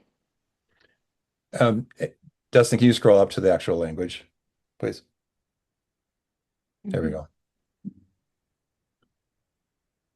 So you took out all of the 1, 2, 3, 4, the 2-hour separation between the first and second floor, the 6,000 square foot maximum sizing, all of those things. Now Correct. it's just up to, I think, what I penciled out with the single exit, with the travel distance and the 20 feet to the exit. I was able to come up with almost a 20,000 square foot floor plate. So you're saying that for a structure that large with one exit, you want to just add an additional story of wood on top of that. So I'll respond to a few of those points. And again, this isn't my proposal. I'm helping to write this, absolutely. So the answer is yes. The Seattle provisions that were mimicked in the consideration by the tag some of that discussion, and I'm going to leave it to the Seattle, stakeholders that are on here. My understanding of that provision was targeting a different typology. It is targeting podium style construction where under type 3A you can go to 85 feet, and in those markets on those larger scale buildings, it is common to see 5 stories of type 3A over 3 stories of type 1A. The Seattle provisions allow some level of substitution that you can have a typology of 6 stories of type 3A over, say, 2 stories of type 1A. And that is a strong consideration on feasibility to be able to replace that third level of type 1A. But there are additional provisions in there then to the 2-hour horizontal separation you're talking about for that replacement. There's also compartmentalization that you discussed at 6,000 up to 12,000 square feet. So yes, all of those considerations could be considered as a Seattle approach to a type 3A building. The argument here is that we are talking about a different scale of building. We are talking about a small floor plate, 6-story building above grade. This is not going to be stacked on top of another building to get up to above 6 stories. It is required that you're below 6 stories. You have defined travel distances. And then to your question on the scale of the footprint, I have and others have run parametric models and Monte Carlo analysis of how big that floor plate could get. In most common analysis, in my analysis, I'll say the floor plate lands in 4,000 to up to 7,000 square feet of that bell curve. Most of it's landing under 6,000 square feet anyway. And I can't get in a feasibility analysis to prove that going above 7 or 8,000 square feet really makes sense anyway. It would rather jump to a double stair at that point. So while can you technically have travel distances that create bigger footprints in luxury apartments? Yes, but they're constrained by the number of units and also other considerations, mainly, feasibility, quite frankly. So that can be debated, but I think I need to let other people respond. Um, Ben, I was going to go to a couple hands here that have popped up online. Is that okay? Yeah, and I think Micah's probably going to be able to provide some kind of perspective from what's in the Seattle code. But I guess real quick, I think I'm wondering about the approach and how the interaction with the existing language in section 510.5 would factor into this and how that might. And I know, Todd, you already addressed the intent for not having like the sandwich or the type 1 construction as the lower floors. But I guess I'll kick it over to Micah and the public attendees. Ben, I'm glad you said that, and I'll just frame that, and then maybe that can help in the responses here. So for everyone on this, when we're talking about the podium, obviously the 510.2, that is now requiring 2 buildings, one stacked on top of each other. 510.5, the compartmentalization in type 3A, that's also requiring 2 buildings once you go above 3,000 square feet. So if we were to take this problem on as say 6,000 is a likely outcome of this, you're proposing 2 vertical buildings next to each other, sharing one common stair through horizontal exit, so forth. So really the ask here is, can we get to, with the provisions, the additional provisions that are in the appendix, get to 1 stair, 1 building, 1 construction type? Maybe it's not technically possible, and that's the question before the council, but that would be it, not 1 stair, 2 buildings. Because what my feasibility analysis shows, we'll get a lot of type 5A 5-story buildings, and that'll be a really good solution across the state. We haven't achieved that additional 6-story from a feasibility standpoint. Okay, I'm going to go to in order here. So Ardell, do you want to go first? Can you guys hear me? Yes, we can. Okay, thanks. Sorry, I literally just hopped in, Todd, while you were talking, so I apologize if I'm talking out of context, but I just want to kind of do a quick recap. I apologize if this is a repeat. So the 510.5 provisions allow 3,000 square foot compartment So it can be bigger than a 3,000 square foot building. It's a 6-story type 3A building that has 3,000 square foot compartments. So I could have a 6,000 square foot building, as Todd described, with a single firewall and a single exit with uh, with compliance to the appendix as currently proposed.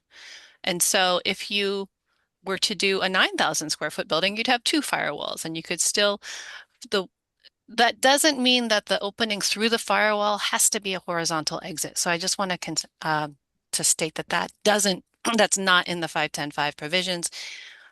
If you meet, and the way we evaluate it is we look at the floor plate still as the full floor plate.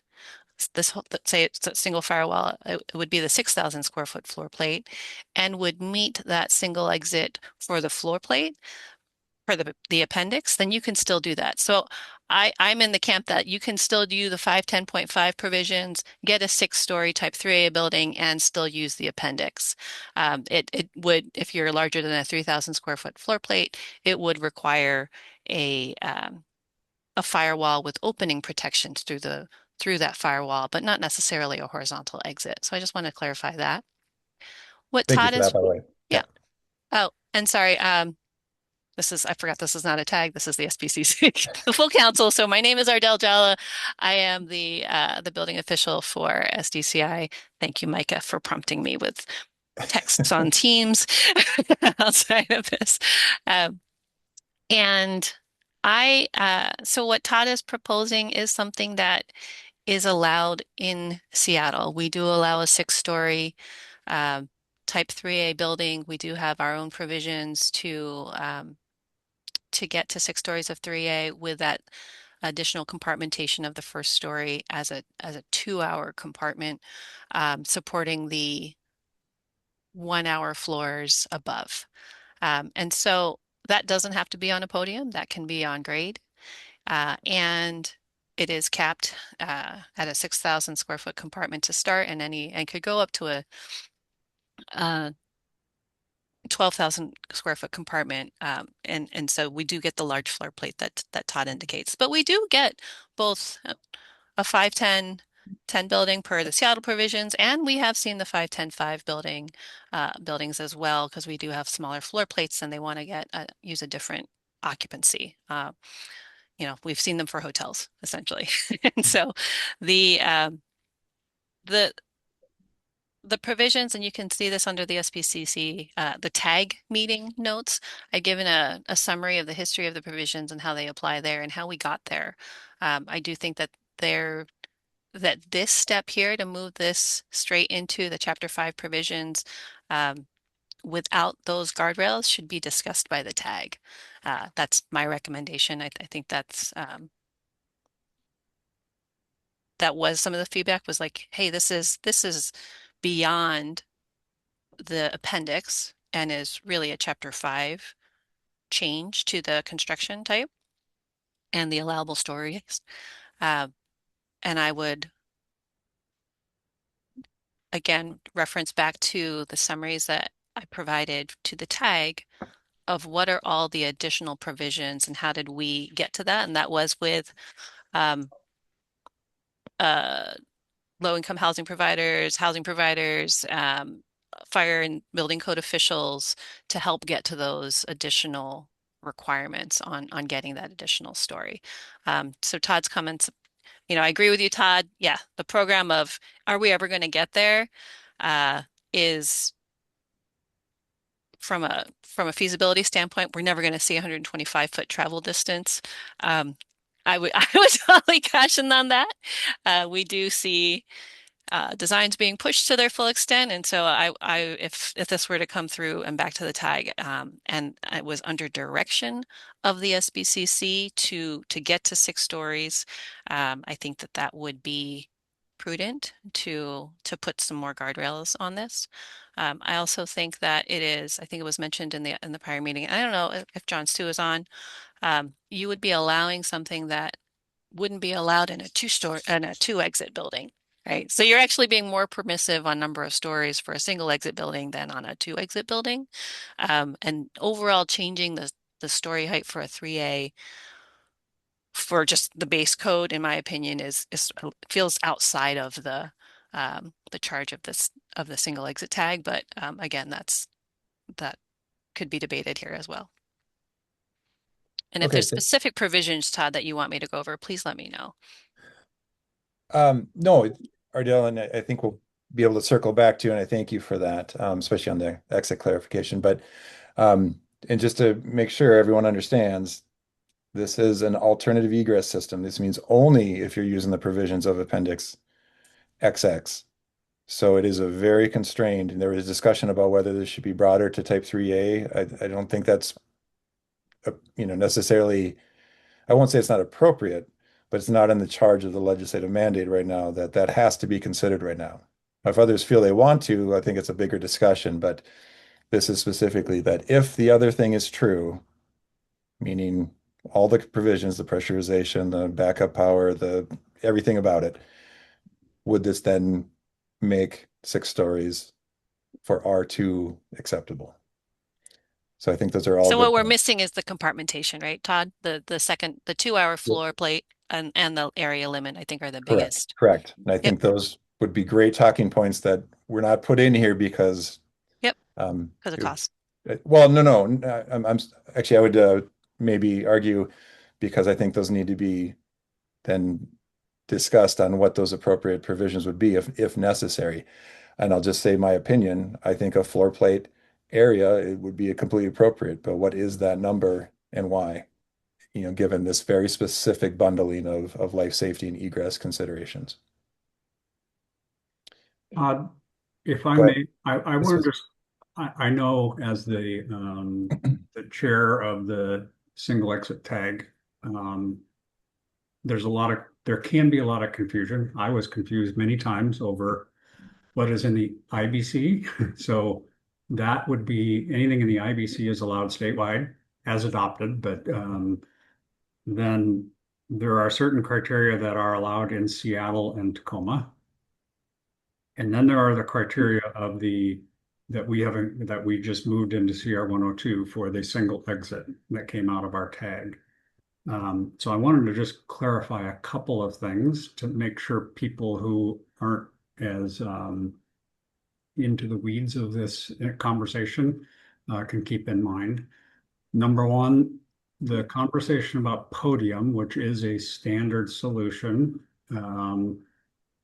is not under consideration here. By saying 6 stories above grade plane, where it's all Type 3A construction, what we are talking about is above the grade plane, so on grade or over a basement level. Grade plane can be on a hillside, and there's some complexities there, but basically it is just 6 stories of Type 3 or Type 3A. I do want everybody to be clear, if it is under the provisions of Appendix XX, Appendix XX does give some latitude on the number of units per floor. However, at 6 stories, it is limited to 4 units. So you are only talking about 4 units, not the expansion of being able to go to 5 at lower levels. I wanted to be clear, the conversation about 510.5, that is an IBC. So what is part of the conversation is what is currently included because of 510.5 included statewide. And then I know Ardell talked about it, and I think we need to be really clear if we're talking about tag input, whether we are talking about IBC tag or single exit multiplex housing tag. I've heard some conversations here, probably Todd, as you introduced this, is this something that the IBC tag should consider? So I'm hesitant if people are talking about the tag. Let's be clear that there's which tag you are referring to, I guess. And I'll leave it at that. I have thoughts and opinions, but I'm going to leave it. I just wanted to kind of clarify for people to make sure that we aren't going down a wrong path. Okay, thank you. Chell, if you may, I'm going to jump to John Sue. We have John, Micah, and Hoyt online. Is that okay? Or do you have a clarifying question, Chell? Of course, that's great. I'd rather hear from John Sue than myself. Okay. Oh, great. Okay. With that set up, John, please go ahead. Hey, yeah, hi. I'm John. For those of you who don't know me, I'm John Sue. I am a retired building official, principal engineer of the city of Seattle. I've been retired for about 5 years, but I'm a technical consultant and was a member of the SEM tag, the single exit multiplex housing tag. So my concern, I think Ardell expressed a couple of my concerns already. The main one being again that to me it does not make sense to allow this in a single exit building, but not in a building with two exits, and that's effectively what we're doing here. The other thing I'd point out, and Todd, you kind of mentioned in passing that Type 3A is allowed to go to 6 stories and other occupancies. However, I would point out that those two, it's only in 2 occupancies in the current IBC.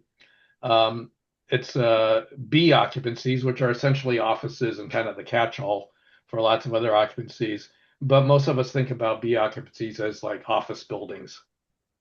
And in the other case is H occupancy is an H4 occupancy, which is, has building structures containing health hazards such as corrosives, highly toxic materials, and toxic materials. Not entirely certain why that's allowed to be 6 stories. I suspect it's because most of those are industrial type occupancies and very low occupant load. So the other one is a B occupancy, and the main difference between, as I was trained, between B and R occupancies, or R2s in particular, is that B occupancies, the people, again, thinking of offices, are theoretically, I joke about that, theoretically alert and aware of their surroundings and familiar with their surroundings because it's something they go to all the time. That could be changing with today's society, but that's kind of how the picture is for B occupancies, as opposed to R occupancies, where yes, people will be somewhat, well, they could be familiar with the space and the exiting and things like that, depending on, if this is Airbnb or something like that. But that aside, the difference is that you've got people who are sleeping, and that's a different hazard than if you've got people who are, again, theoretically alert and aware. So I would caution again against expanding this just for single exits, and without some, even if you go further, and allow this for other buildings, that there should be more, as Ardell said, more guardrails on this. Even with a single exit, again, yeah, people, we could say, well, most of them will get built in this size and this space, but again, if you look at the what's allowed, a lot of people design to what's allowed, and that you get some very large floor plates with that. So I'd be really concerned about this particular proposal. If there is a much larger discussion at the IBC tag about expanding this to all types of, building, multi-exit buildings as well. That's something I wouldn't, I think that'd be a good discussion. I wouldn't be opposed to that. I was the building official when Seattle adopted the 6-story provisions, and so but I do think that is something that needs to be discussed more. Partially, why did Seattle do it and not other people, or maybe Tacoma has now, and why not others? That's a discussion I think that needs to happen. John, if I may ask a couple of questions that are not meant to be counter arguments, but rather leverage your deep expertise on this.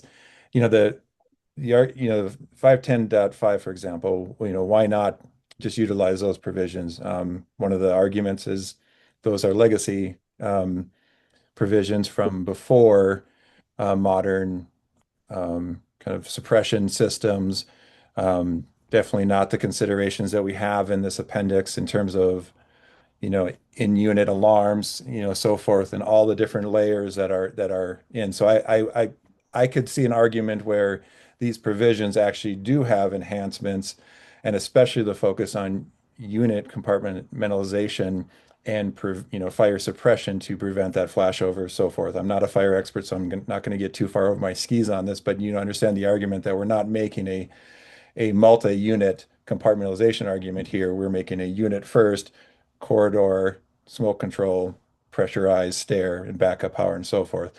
So I think that's kind of my question of, I see the broader topic of extending this to other type 3A buildings is is kind of far out of the scope of the constrained problem set of smaller floor types that would result as from this legislation. So I think it's an interesting topic. I just don't think it's in our mandate within this 3-year code cycle that the legislation demands us to do. Well, okay, so yeah, that's a legacy provision. I have not done research to figure out how old it is, how far back it goes. As we talked about 510.5, so I can't really comment on that. You know, yeah, we're getting some enhancements here, but you would get that anyway to some degree. If you get to 6 stories, you're not going to have a 13R system for sprinklers. You're going to have a full 13 system anyway. So I'm not certain that that's because that's outside of the scope of the 13R system. The 13R system can only go up to 4 stories. Mhm. So you'd be triggering a full 13 system anyway. What I'm not seeing is any enhancement to get you the extra story. What are we doing, other than just saying, yes, you can do it? What are we doing to mitigate the extra hazard you get when you are up that extra story, when you've added that extra story? So, yeah, sorry, I'm losing my train of thought, so I'll stop there. No, you don't have to answer this, or someone can. I'll raise the question to everyone: is what are those hazards by adding that extra story in type 3A? That's the part that I'm trying to better understand. Yeah. So maybe that's you or someone else if you'd like. Well, I mean, in general, it is you're further above grade or further above your exit point in general, so it's going to be more time to get out, and you do have more hazard below you, right? There is if there's a fire on a lower story, you're exposing more stories to the fire. That's the main thing why you limit the number of stories. Well, there's 2 reasons. One is how big a bonfire do you want on the site, but the other thing is also it's usually aimed at getting people out. How far do they have to go? Even if it's within a protected stair, stairs, you're a little bit slower moving than you are on a level. So you're yeah, it's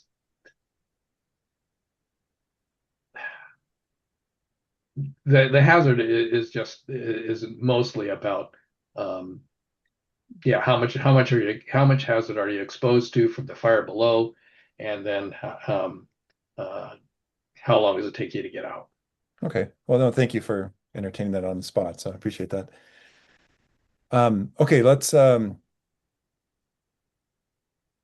Micah, do you purposely lower your hand to get to go below Ardell in the list? I didn't. I didn't do it this time. I don't know. Okay, Ardell, if you don't mind, I'm going to call on Micah then. Yeah, that's fine. So you go ahead and let Ardell. John and Ardell mostly covered it, but I do want to, Todd, encourage after our discussions previously, to try to move forward with this through the building code tag. You have talked and others have mentioned Seattle profusely, and I should say my name, Ardell. You should prompt me in Teams.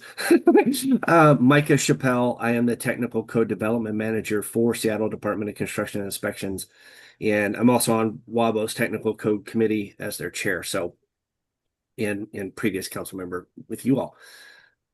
But I think it should go back to the tag for consideration. Again, Todd, I know you're trying to get this in for single exit, and I believe that RCW was just about exiting, not about heightened area, which is what this section is really about. Section 510 of the IBC and SBC, Seattle Building Code, has been thrown out there, and that in its entirety needs to be considered when looking at this. And we're not doing that here. We're taking one part of it, especially since we're bringing in Seattle. We reorganize that section. We take that 510.5, which is the current allowance for R1 and R2 type 3As to be increased in size, but with smaller compartmentalization, and we move it down to just above our 510.10 provision, which is what you are kind of what was alluded to, although the language is not included here, but that does have those more robust guardrails. We also have another guardrail for one of our interpretations where we do not allow sections of 510 to be combined with other sections of 510. In other words, you're not going to double dip is what we're looking at here. And so that reorganization needs to be considered with this discussion. So I will encourage the council, if you want to move forward with something similar to this, to push it back to the IBC tag, to look at this as an entire package and not just one allowance for a very specific structure where, again, John mentioned it, you won't allow this for a two egress building. Why are we going to allow it for one? It seems, yeah, you might be trying to tie that to the legislation, but to me, that was about exiting and not about heightened area. Thanks, everyone. Okay, thank you. Could we hear from Hoyt, please? Yeah, one of the things, this is Hoyt from the city of Tacoma, the principal engineer there. I'm actually, I mean, that's great, the number of stories. Okay, a lot of areas that we have in Tacoma, the area is limited where these are being put in because they're being put in small spaces and they're putting them in there. I think it is definitely very important if we're going to be using this throughout the whole state. And not every place has professional fire departments, all these other requirements that are up there. We should also be limiting the area. And I've been on this tag and I thought it was in there that we're eliminating the 6 stories to area 2, but hearing the people talking, maybe I missed that or something. But not only the story is an issue, it's also the area, because it's time for people to get out. It's time for people to be rescued. It's the amount of response time the fire department can get there. I mean, we're very fast in Tacoma. I think as this gets throughout the whole state, you may have that not as rapidly people being able to respond fast enough. And so definitely, maybe I missed something, but not only stories, it should also be the area too. That's something I wanted to make sure that should be put in there specifically. So hopefully that makes sense. Hoyt, on that, do you have a defensible number? And then can someone give us a...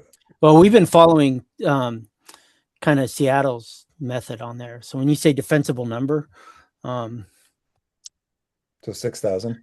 Yeah, that's basically how we've been doing it. So, and then up to 12,000. And then the question I have for someone from the tag to please share with the council from the, and when I say tag, I do mean the single exit, on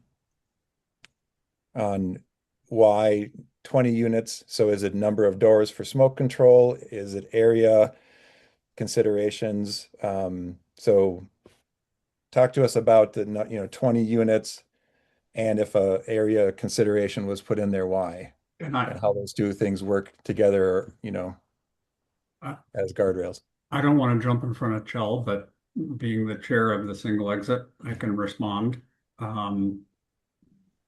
The conversation, it was all about exiting, and what the direction or the argument that was made as to why allowing 20 units in 5 floors of exiting.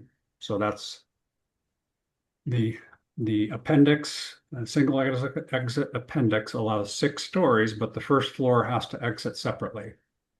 So we are counting 5 stories exiting out the single exit, the upper 5 stories. 4 units per floor is 20 units and 5 exits. What the conversation was had at the tag was if you have 4 stories that are exiting, why not allow up to 20 units, which would be 5 units per floor. So that's what the conversation was. It is the same number of units. So talking about the exiting, the maximum number of units that are exiting into the single exit is the same, whether it's 6. Again, I go back and forth whether you count the first floor, but 5 levels using the single exit or 4 levels using the single exit. It's the same number of units using that exit.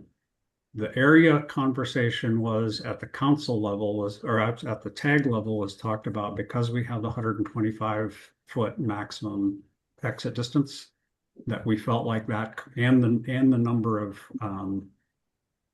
units is limited. We felt like that was okay, so we got rid of the square foot limit, which I will take the opportunity, Todd, to disagree a little bit with allowing this with the single exit in the single exit case rather than the 2 exit case. I've designed many 2 exit floor plates. Many times there are, I'm going to say, between 20 and 30 units per floor with 2 exits. So the number of units exiting at 5 stories with 2 exits, let alone 6 stories with 2 exits, but 5 stories with 2 exits can be, I'll call it 20 times 5, that's 100 units exiting out those stores, which would be 50 per stair, or if one gets blocked, all 100 units theoretically have to go out the other. So the proposal that is in front of us, it is very limited to only the case where you have, I'm going to say a maximum of 20 units going out of this. The same exiting is currently allowed if you do 1 floor of concrete and then wood above. And so from just a pure exiting perspective, I am not sure how that changes, how that's different. So the whole conversation about allowing it for single exit but not for double exit, I think that it comes down to how many units are you allowing to exit in that package, and it is significantly limited if you're just doing it for the single exit. And I'll stop there and let some other folks talk. Okay, let's go to Chell. You've been patiently waiting. Thank you, Chell. Thanks, Mr. Chair. I guess I agree with lots of comments that have been made, but I think this needs to go through the IBC tag first to allow 3A units up to 6 stories, and then the appendix to consider whether single exit buildings could also go up to the 6 floors. The level of discussion we're having today is mimicking a tag meeting, and I think that's where it should be. I agree that this probably needs more guardrails. I think, Roger, you addressed some of those guardrails that are already in here. I guess, Dustin, within the time frame for the schedule for the publication of the CR 102, is there time for the IBC tag to convene and consider this kind of thing more generally, or is that just, this is kind of, the 11th hour with getting the CR 102? So the straightforward answer would be yes, but it will put additional strain to get the tag. Like right now, is the fewer meetings I can have, the better product I'm going to be able to bring forward to our April council meeting. So while the technical answer would be yes, I think there's time for the technical advisory group to meet, deliberate, make a recommendation that goes to the BFRW and then comes back to the council meeting in April. What we won't have there is an official direction from the council until then, and then our April meetings on somewhere around the 20th and we need to file all that by May 6th. That's not a lot of turnover time to send any changes in the WAC language to the code revisor. It won't be a lot of time to insert all this into the preliminary cost benefit analysis either. So the answer to your question, Shelley, yes, but there's other stuff that needs to happen as well in conjunction with only going to the tag. And I would say it'd be hard pressed to bring this into the CR 102 process. I appreciate your answer, Dustin, and I think we've pushed staff pretty hard already. So I don't see that as, I just want to lay out what the options are for the council right now. I guess, would there be time or appetite for the tag to meet between now and the closure of the CR 102 process? Would You mean by the end of the comment period? Before the end of the comment period, that could put forward, public comment to modify the code towards this end, but perhaps with more thoughtful words. There would be better allowance within that time frame, yes. Okay. Yeah, I guess I'm trying to outline what the options are, and it seems like maybe it's not a good idea to try and convene the IBC tag between now and early April. Maybe there's more time to do so between today and the end of the CR 102 public comment period, and that's what I would recommend that the council does. I don't think this proposal in front of us has the guardrails that we've seen in other jurisdictions, and I think it would need those guardrails before it would be before the council should approve it. That's my opinion. Okay, thank you. And just to remind everyone, the reason we're discussing this, and the council has to weigh in on this, where there's an interpretation that you do believe something, feasibility, the cost benefit, so forth, that this is a consideration that should be considered in the legislative mandate. Otherwise, there's been proposals that we would bring it into the next cycle, and my question to the council is, does that meet the legislative intent that says within this code cycle? So, okay, I'm going to go to Angela first, and then we'll go back to, let's go to Angela first, please. Okay, thank you. Okay, so first I have a question on what Shell just suggested.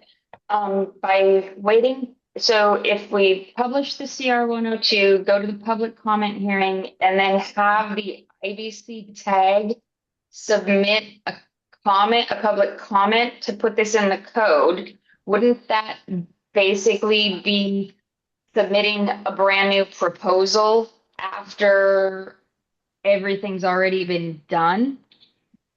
Angela, I would argue it's a substantive change, and it has its own process then of, I'm probably going to get this wrong, of a 20-day public period. So it's my understanding we could do that. The argument to put it in now for public comment is that there is specific language that then public comment can be made, and we can remove it from the proposal, from the amendments.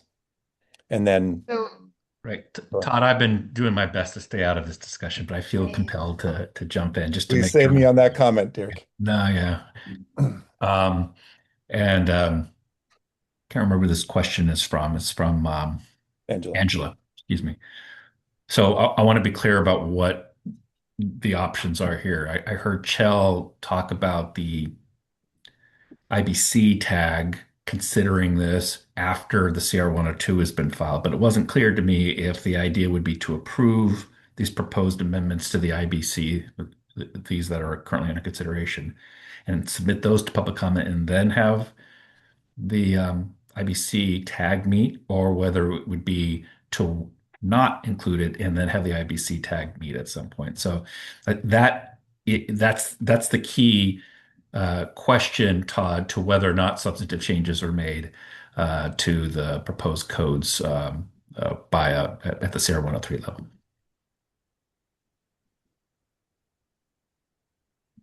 Okay. And I understand that there's not a proposal to do that. The council members are just exploring options, but I just want to be clear about what that looks like. But I guess that's what my question is. So it's kind of like, okay, if I forgot to put a proposal in during the regular time when it should have been in, now I can come in at 24th hour, whatever it is, and just submit whatever I want to as a public comment to have it discussed again. No, Because I thought, well, yeah, I know there's some new members, so let me just, if you don't mind, Todd, just kind of No, of do course, a because little bit of a reflection here. So, I don't know if I'm competent. I know I'm not competent to speak about the complex code proposals here, but the APA is the governing statute that answers the questions, Angela, that of how to address something like this. And so, if the APA very simply would require that if substance, so we know how the process goes, right? The CR 102 is filed, that includes the proposed code language, the proposed rules, and then there's public comment. The council necessarily would take the public comment into account when it decides whether it wants to and how it's going to go about approving the final rules. That's the CR 103 filing. And so that happens after the public comment period. And just for a reminder, public comment is written comments and one or more um, hearings, rulemaking hearings, public comment in person or remote. At CR 103, filing absolutely can and routinely does include changes to the proposed language. Proposed language is, after all, proposed. However, if there are material substantive changes that are made to that proposal, the council or and no agency with rulemaking authority can just simply do that and be done with it. There would have to be a subsequent filing uh, to have public comment on that. Why? Well, the public needs to have an opportunity under the APA to provide public comment on substantive changes, materially substantive changes to the to rules. So that's how that would go. Um, and this discussion, what the process was like, kind of turns on whether you decide you want to approve this now, put it in for public comment, or wait and maybe make these changes after you public comment. I don't want to offer any sort of a legal opinion here, but I think probably everybody would agree that if the council is going to include these changes in the CR 103, but not the CR 102 filing, those are probably pretty substantive changes that would require another round of rulemaking. And if I may add, this is not the 3-year external petition process, in my opinion. This is the legislative pathway, and that's why it was not submitted as a external petition. Yeah, can I say something about that? I don't want there to be any misunderstanding because I agree with that. I don't want there to be any misunderstanding about what this process looks like. If you look at, for those of you who have 1927, RCW 1927 open, which I always do in these meetings, or the bylaws or otherwise, the tag process that's articulated, and that really sort of hinges on whether it's a statewide proposal that's offered by, externally to the council for review. So, and that's not what's happened here. A statute was passed by the legislature directing that a tag make recommendations to the full council. Of course, the council can at any time create a tag or refer something to a tag for advice. And as I understand it, that's what we're talking about here. We're talking about, hey, we have questions about this. We want the tag to provide some recommendations or advice or insight, expertise to us. Should it be IBC? Should it be the single exit tag? That's up to you all. But that doesn't have anything to do with statewide proposals that come through and are considered by the tags. That's a separate process. So that's not this one. And I'll add to that, Derek. In my understanding and opinion, we have standing tags. We don't call them standing, but we have tags that are associated with the different WAC sections, the different codes. We have an IBC tag, we have an IRC tag, so on and so on. Those are primarily developed and appointed to respond to external petitions. There are examples where we have asked those tags to also do some code development or heavy editing of other codes. And examples currently right now are the IBC tag is going through small dwelling units. I'm sorry, that's not what we call it, but lowering the minimum area on the dwelling units, and also then the emergency shelter. Those are two things that had to be developed. We happen to pull in some other base code examples, and they're heavy editing those right now. But I would argue that IBC tag wasn't originally formed for that purpose. It was to respond to external petitions and in the 3-year cycle. So, well, I mean, I'm not going to. So I don't know if I agree with that The- because the bylaws speak to more generally to what the tags are responsible for doing. I'm not used to disagreeing with you, Todd, so forgive me. That goes across. And I would just note that the bylaws do establish as you put it, sort of a permanent tag, the building code tag. But it also notes that, just generally speaking, that the tags may conduct research. I'm reading it right now. May conduct research into code-related matters, review proposed amendments to the codes, and identify and define issues related to the codes as requested by the council or standing committee.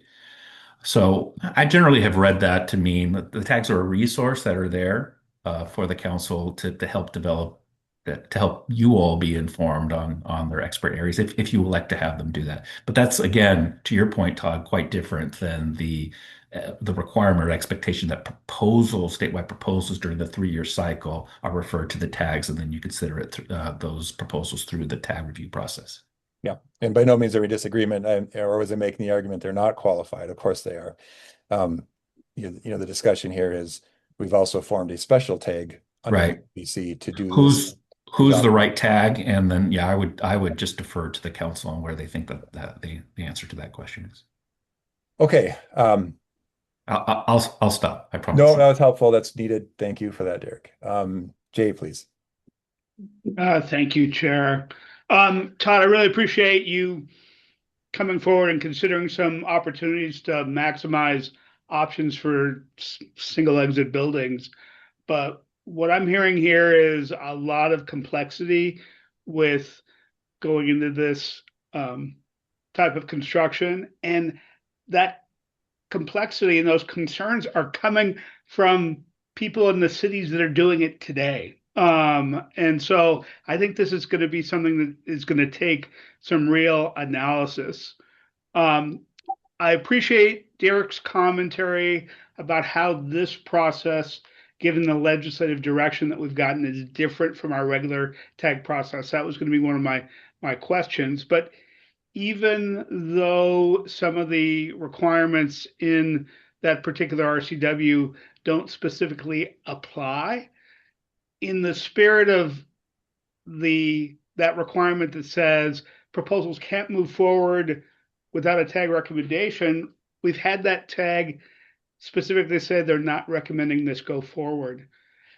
This seems like a really worthwhile discussion, but this feels like a 2027 IBC discussion, not something that we should tackle this year at this late date. We're making a ton of progress with the single exit appendix that we're moving forward, with the multiplex housing we're moving forward, and this proposal seems like opportunities to continue to iterate on this in the future. So I just can't support this going forward this year. Thanks. Okay, thank you. One more council hand here, Angela, and then we'll go back to public. Okay, sorry, I'm just going to finish what I was saying before.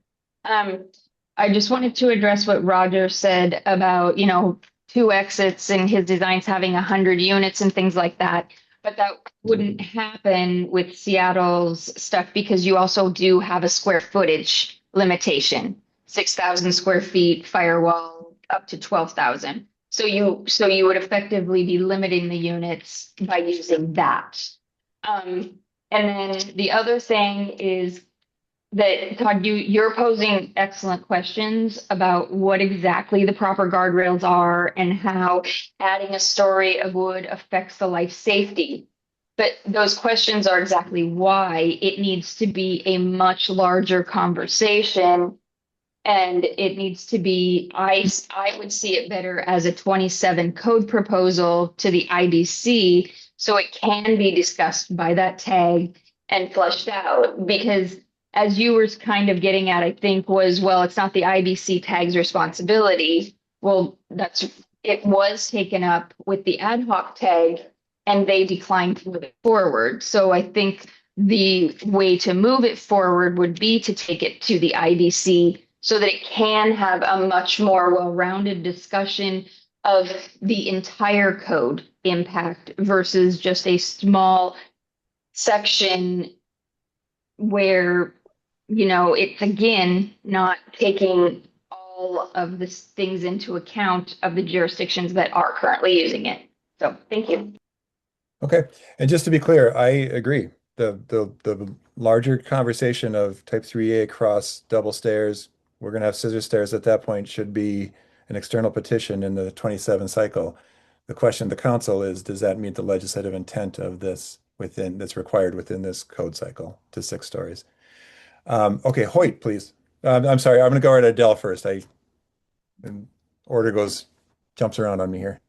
Thank you, Chair. I just wanted to offer, I've been drawing up a comparison so you can see visually what's allowed with the current code provisions, what's allowed by Seattle, and what's being proposed here in your provisions here. It's a really schematic thing, Todd. I don't know if at this point you'd No, want to. please do. I think you need permissions, probably. Is I that do correct, need Dustin? permission. Yeah.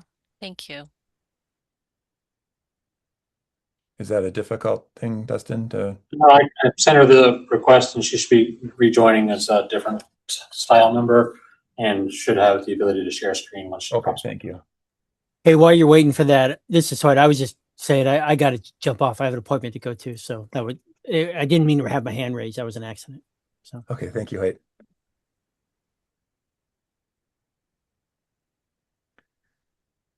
And while Hoyt is stepping out, we lost Ardell. Okay, she's coming back. Todd, can I respond to Angela while we're Of waiting? course, please. Yes. Of course. Angela, when I was talking about the 20 units per floor, that was with a 2 exit. So the requirements for 3,000 square feet, etc., in the city of Seattle would not apply to a 2 exit floor plate. Yeah, it applies to everything. That is not a single exit provision. It's 5-10-10, and applies to all buildings that are allowed to do 6 stories of 3A. But the floor plate limit is 6,000 or up to 12,000 with a firewall. Okay. And I'll add in Tacoma with pressurization, 3A is allowed to 6 stories. And correct me if I'm wrong, someone. Now that we've lost Hoyt, I dropped that after Hoyt left, of course. Okay, go ahead, Dardell, please. Thank you. So sometimes the picture is more helpful, but you went back to asking, what is the compartmentation that's needed and why? And so on the left, we've got, what is currently allowed is a podium building. So this could be 3A or 5A. So 5 stories of 5A over 1 story of type 1. And that gets a 3-hour separation. That's our type 1 construction. That's our concrete construction. 510.5 allows the 3A to increase a story above what base code allows for max story height with a 3,000 square foot compartment. So if this were a 6,000 square foot floor plate at each story, I would get a 2-hour firewall separating that into 3,000 square foot compartments on either side of that firewall. Now in Seattle, the 5-10-10 provisions ask for a 2-hour compartment as the mitigation for the additional story. We also limit it to a 6,000 square foot compartment to start, and that can go up to 12,000 square feet. So again, if this were a 6,000 square foot building, I'm trying to keep it the infill that you would envision, Todd, based on what you would, is programmatically kind of limiting based on the type of building and how many units, how much you can get, how much does this cost to build, right?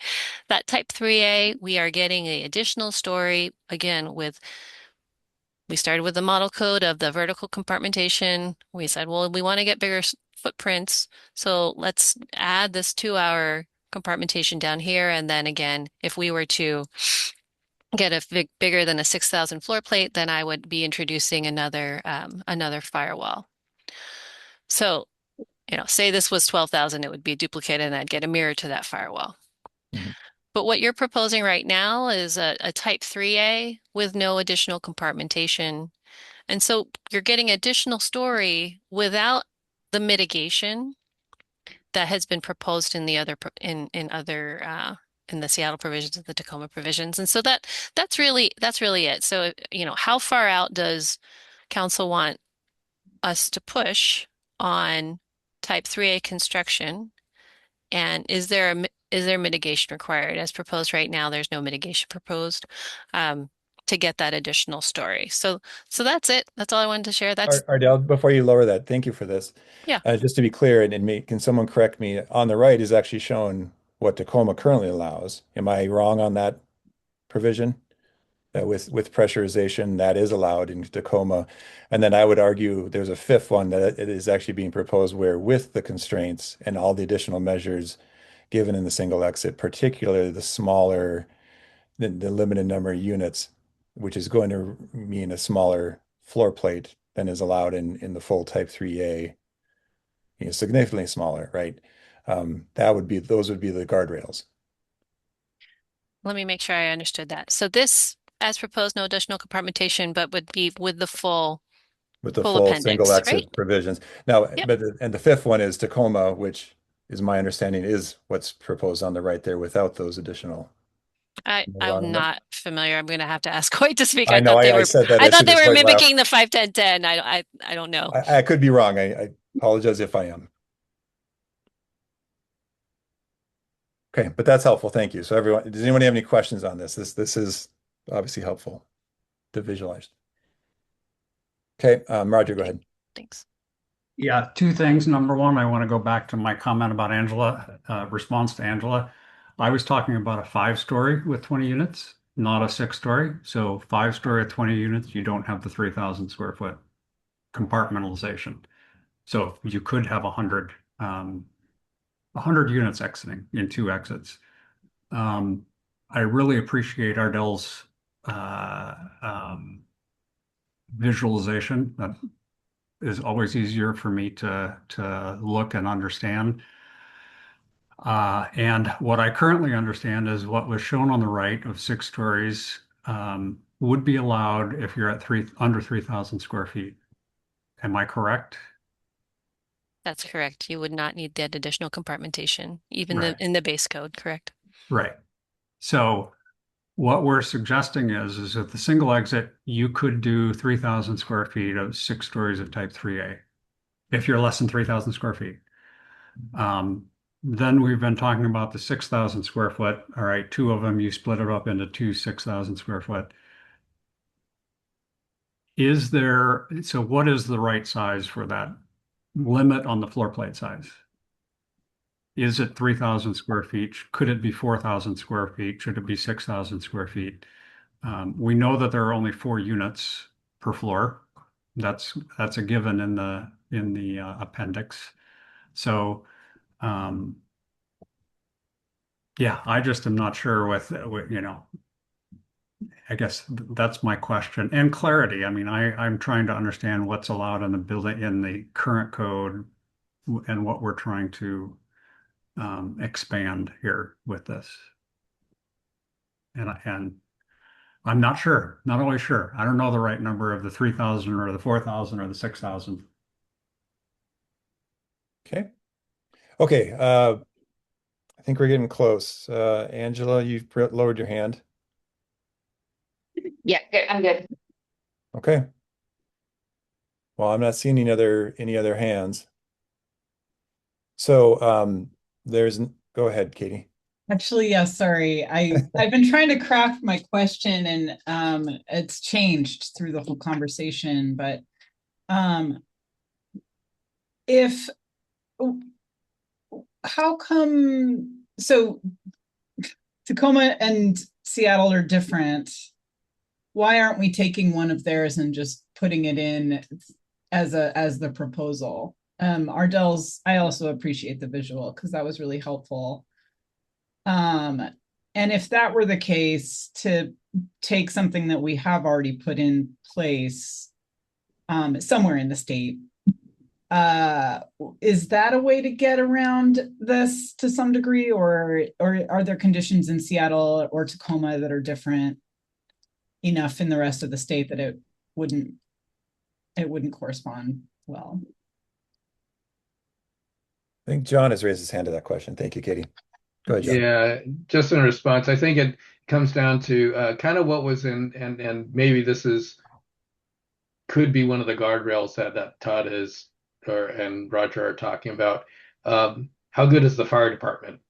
What kind of equipment do you have? What's your response time? I think Hoyt alluded to that earlier. Seattle and, well, I'll just speak for Seattle. From my experience talking with them, with the fire department, Seattle has a very good fire department. I think it's the highest rating of the ratings, the rating system. So that is a big factor, we feel, in allowing some of these things. I know when I was working for the city of Seattle, that was a lot of consideration for even the single exit, and the 6-story 3A as well. Is that okay? We know we have a good fire department, so we can do this. Not every jurisdiction, whatever municipality has that. And John, as you're speaking, Dustin, can you scroll up? I mean, that, just to be clear, that is part of the provisions that is not normal in the base code. In the single exit. The single exit requires specific, keep going up to the fire department requirements. There you go. Or, I'm sorry, keep going. This is 504. I'm sorry. We got to go to the single exit provisions. I apologize. So, we've talked a lot about the fire suppression, the so forth, the alarms, the corridors, the small floor plates, but there is a section on the requirement of the fire department. No, Dustin, I'm referring to the single exit. Maybe you're scrambling to. Yeah, I'm grabbing that up right now. Okay. Well, But thank you for that, John. Go ahead, Katie. And just as a follow-up, maybe this is a question for Dirk. If say we were to say, okay, we're gonna model this after Seattle, knowing that they do have a fantastic fire department, but then we get in public comment, feedback from counties on the east side, Spokane, Snohomish, whatever. Is that, and then we were to alter some of these numbers, given that feedback, is that a substantial change? I'm gonna have to give you a really unsatisfactory answer. Okay. It depends on I'd expect nothing the less. changes. Yeah. I'm living up to my reputation for sure. Yeah, I mean, it would depend on the actual changes. So we'd have to assess them. And I don't know if there's anything more I could say to that. Okay.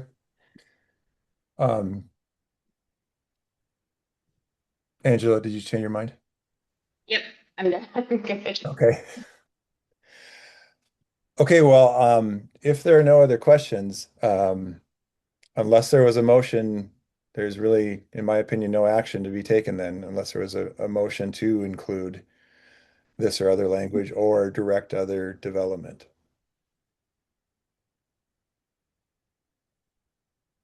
So seeing none, I think we've addressed this agenda item, and there's no action recommended by the council.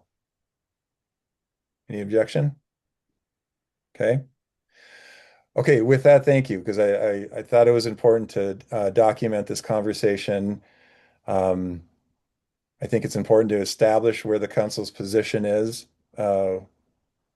in discussion with the legislature. Again, in the spirit of we've been trying very hard to improve our relationship with the legislature and balance, between policy and code rulemaking of these kind of issues. So I think that was very extensive, and we can deliver that opinion, when asked for the legislative intent.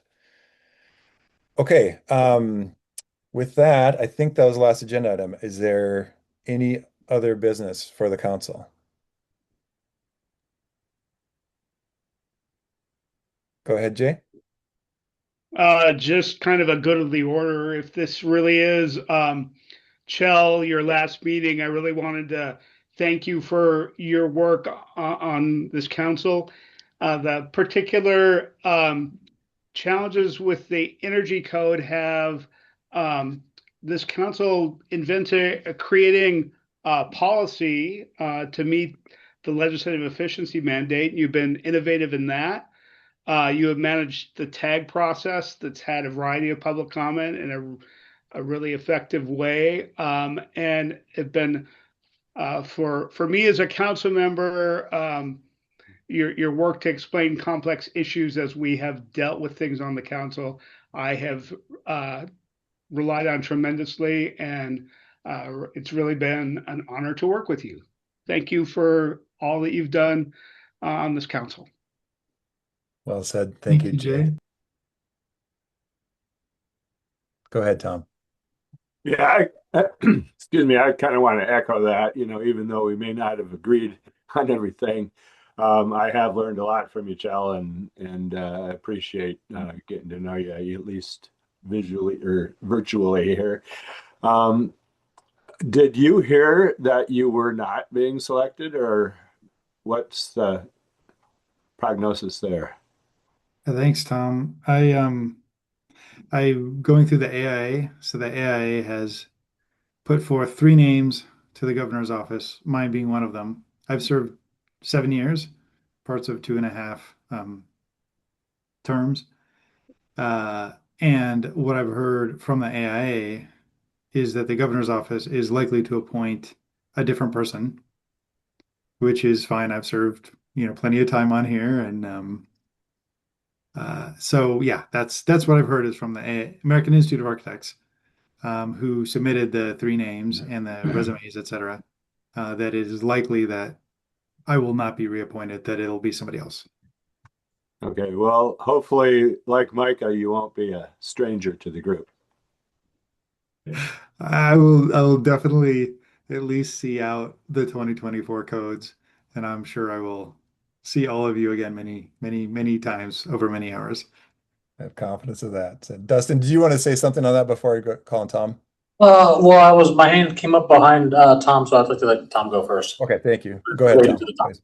Okay, so I think I shared with you guys that the BIAW organized kind of a meeting with the governor, and I had a chance to kind of speak. And I told the governor that I thank him for the honor of being on the Good Code Council. I also shared that everyone on the council, and they just impress me because they're so smart and intelligent, and they intimidate me because I don't feel like I'm worthy. And I would say that Chow intimidated me the most, and I was very impressed with his knowledge and all that he's done.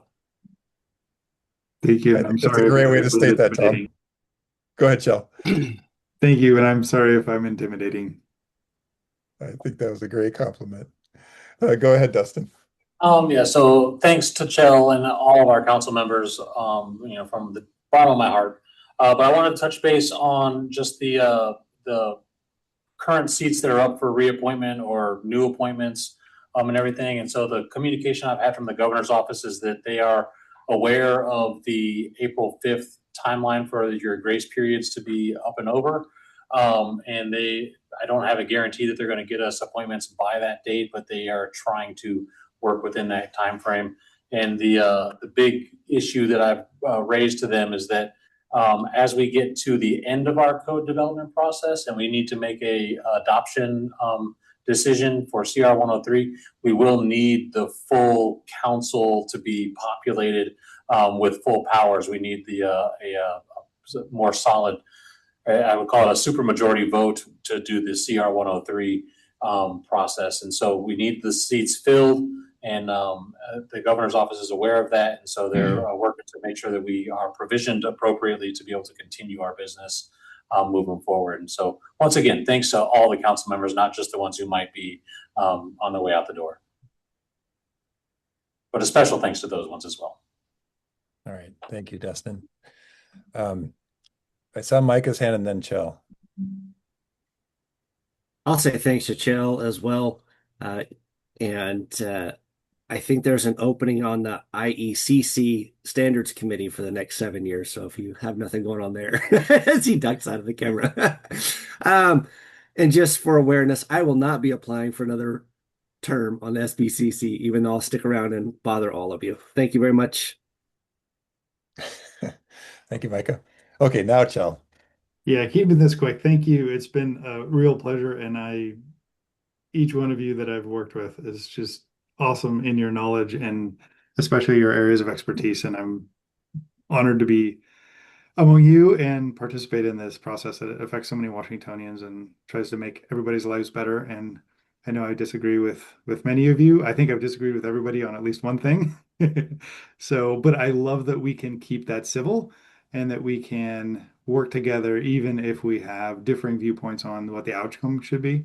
So thank you all, and especially the staff for guiding us through this process.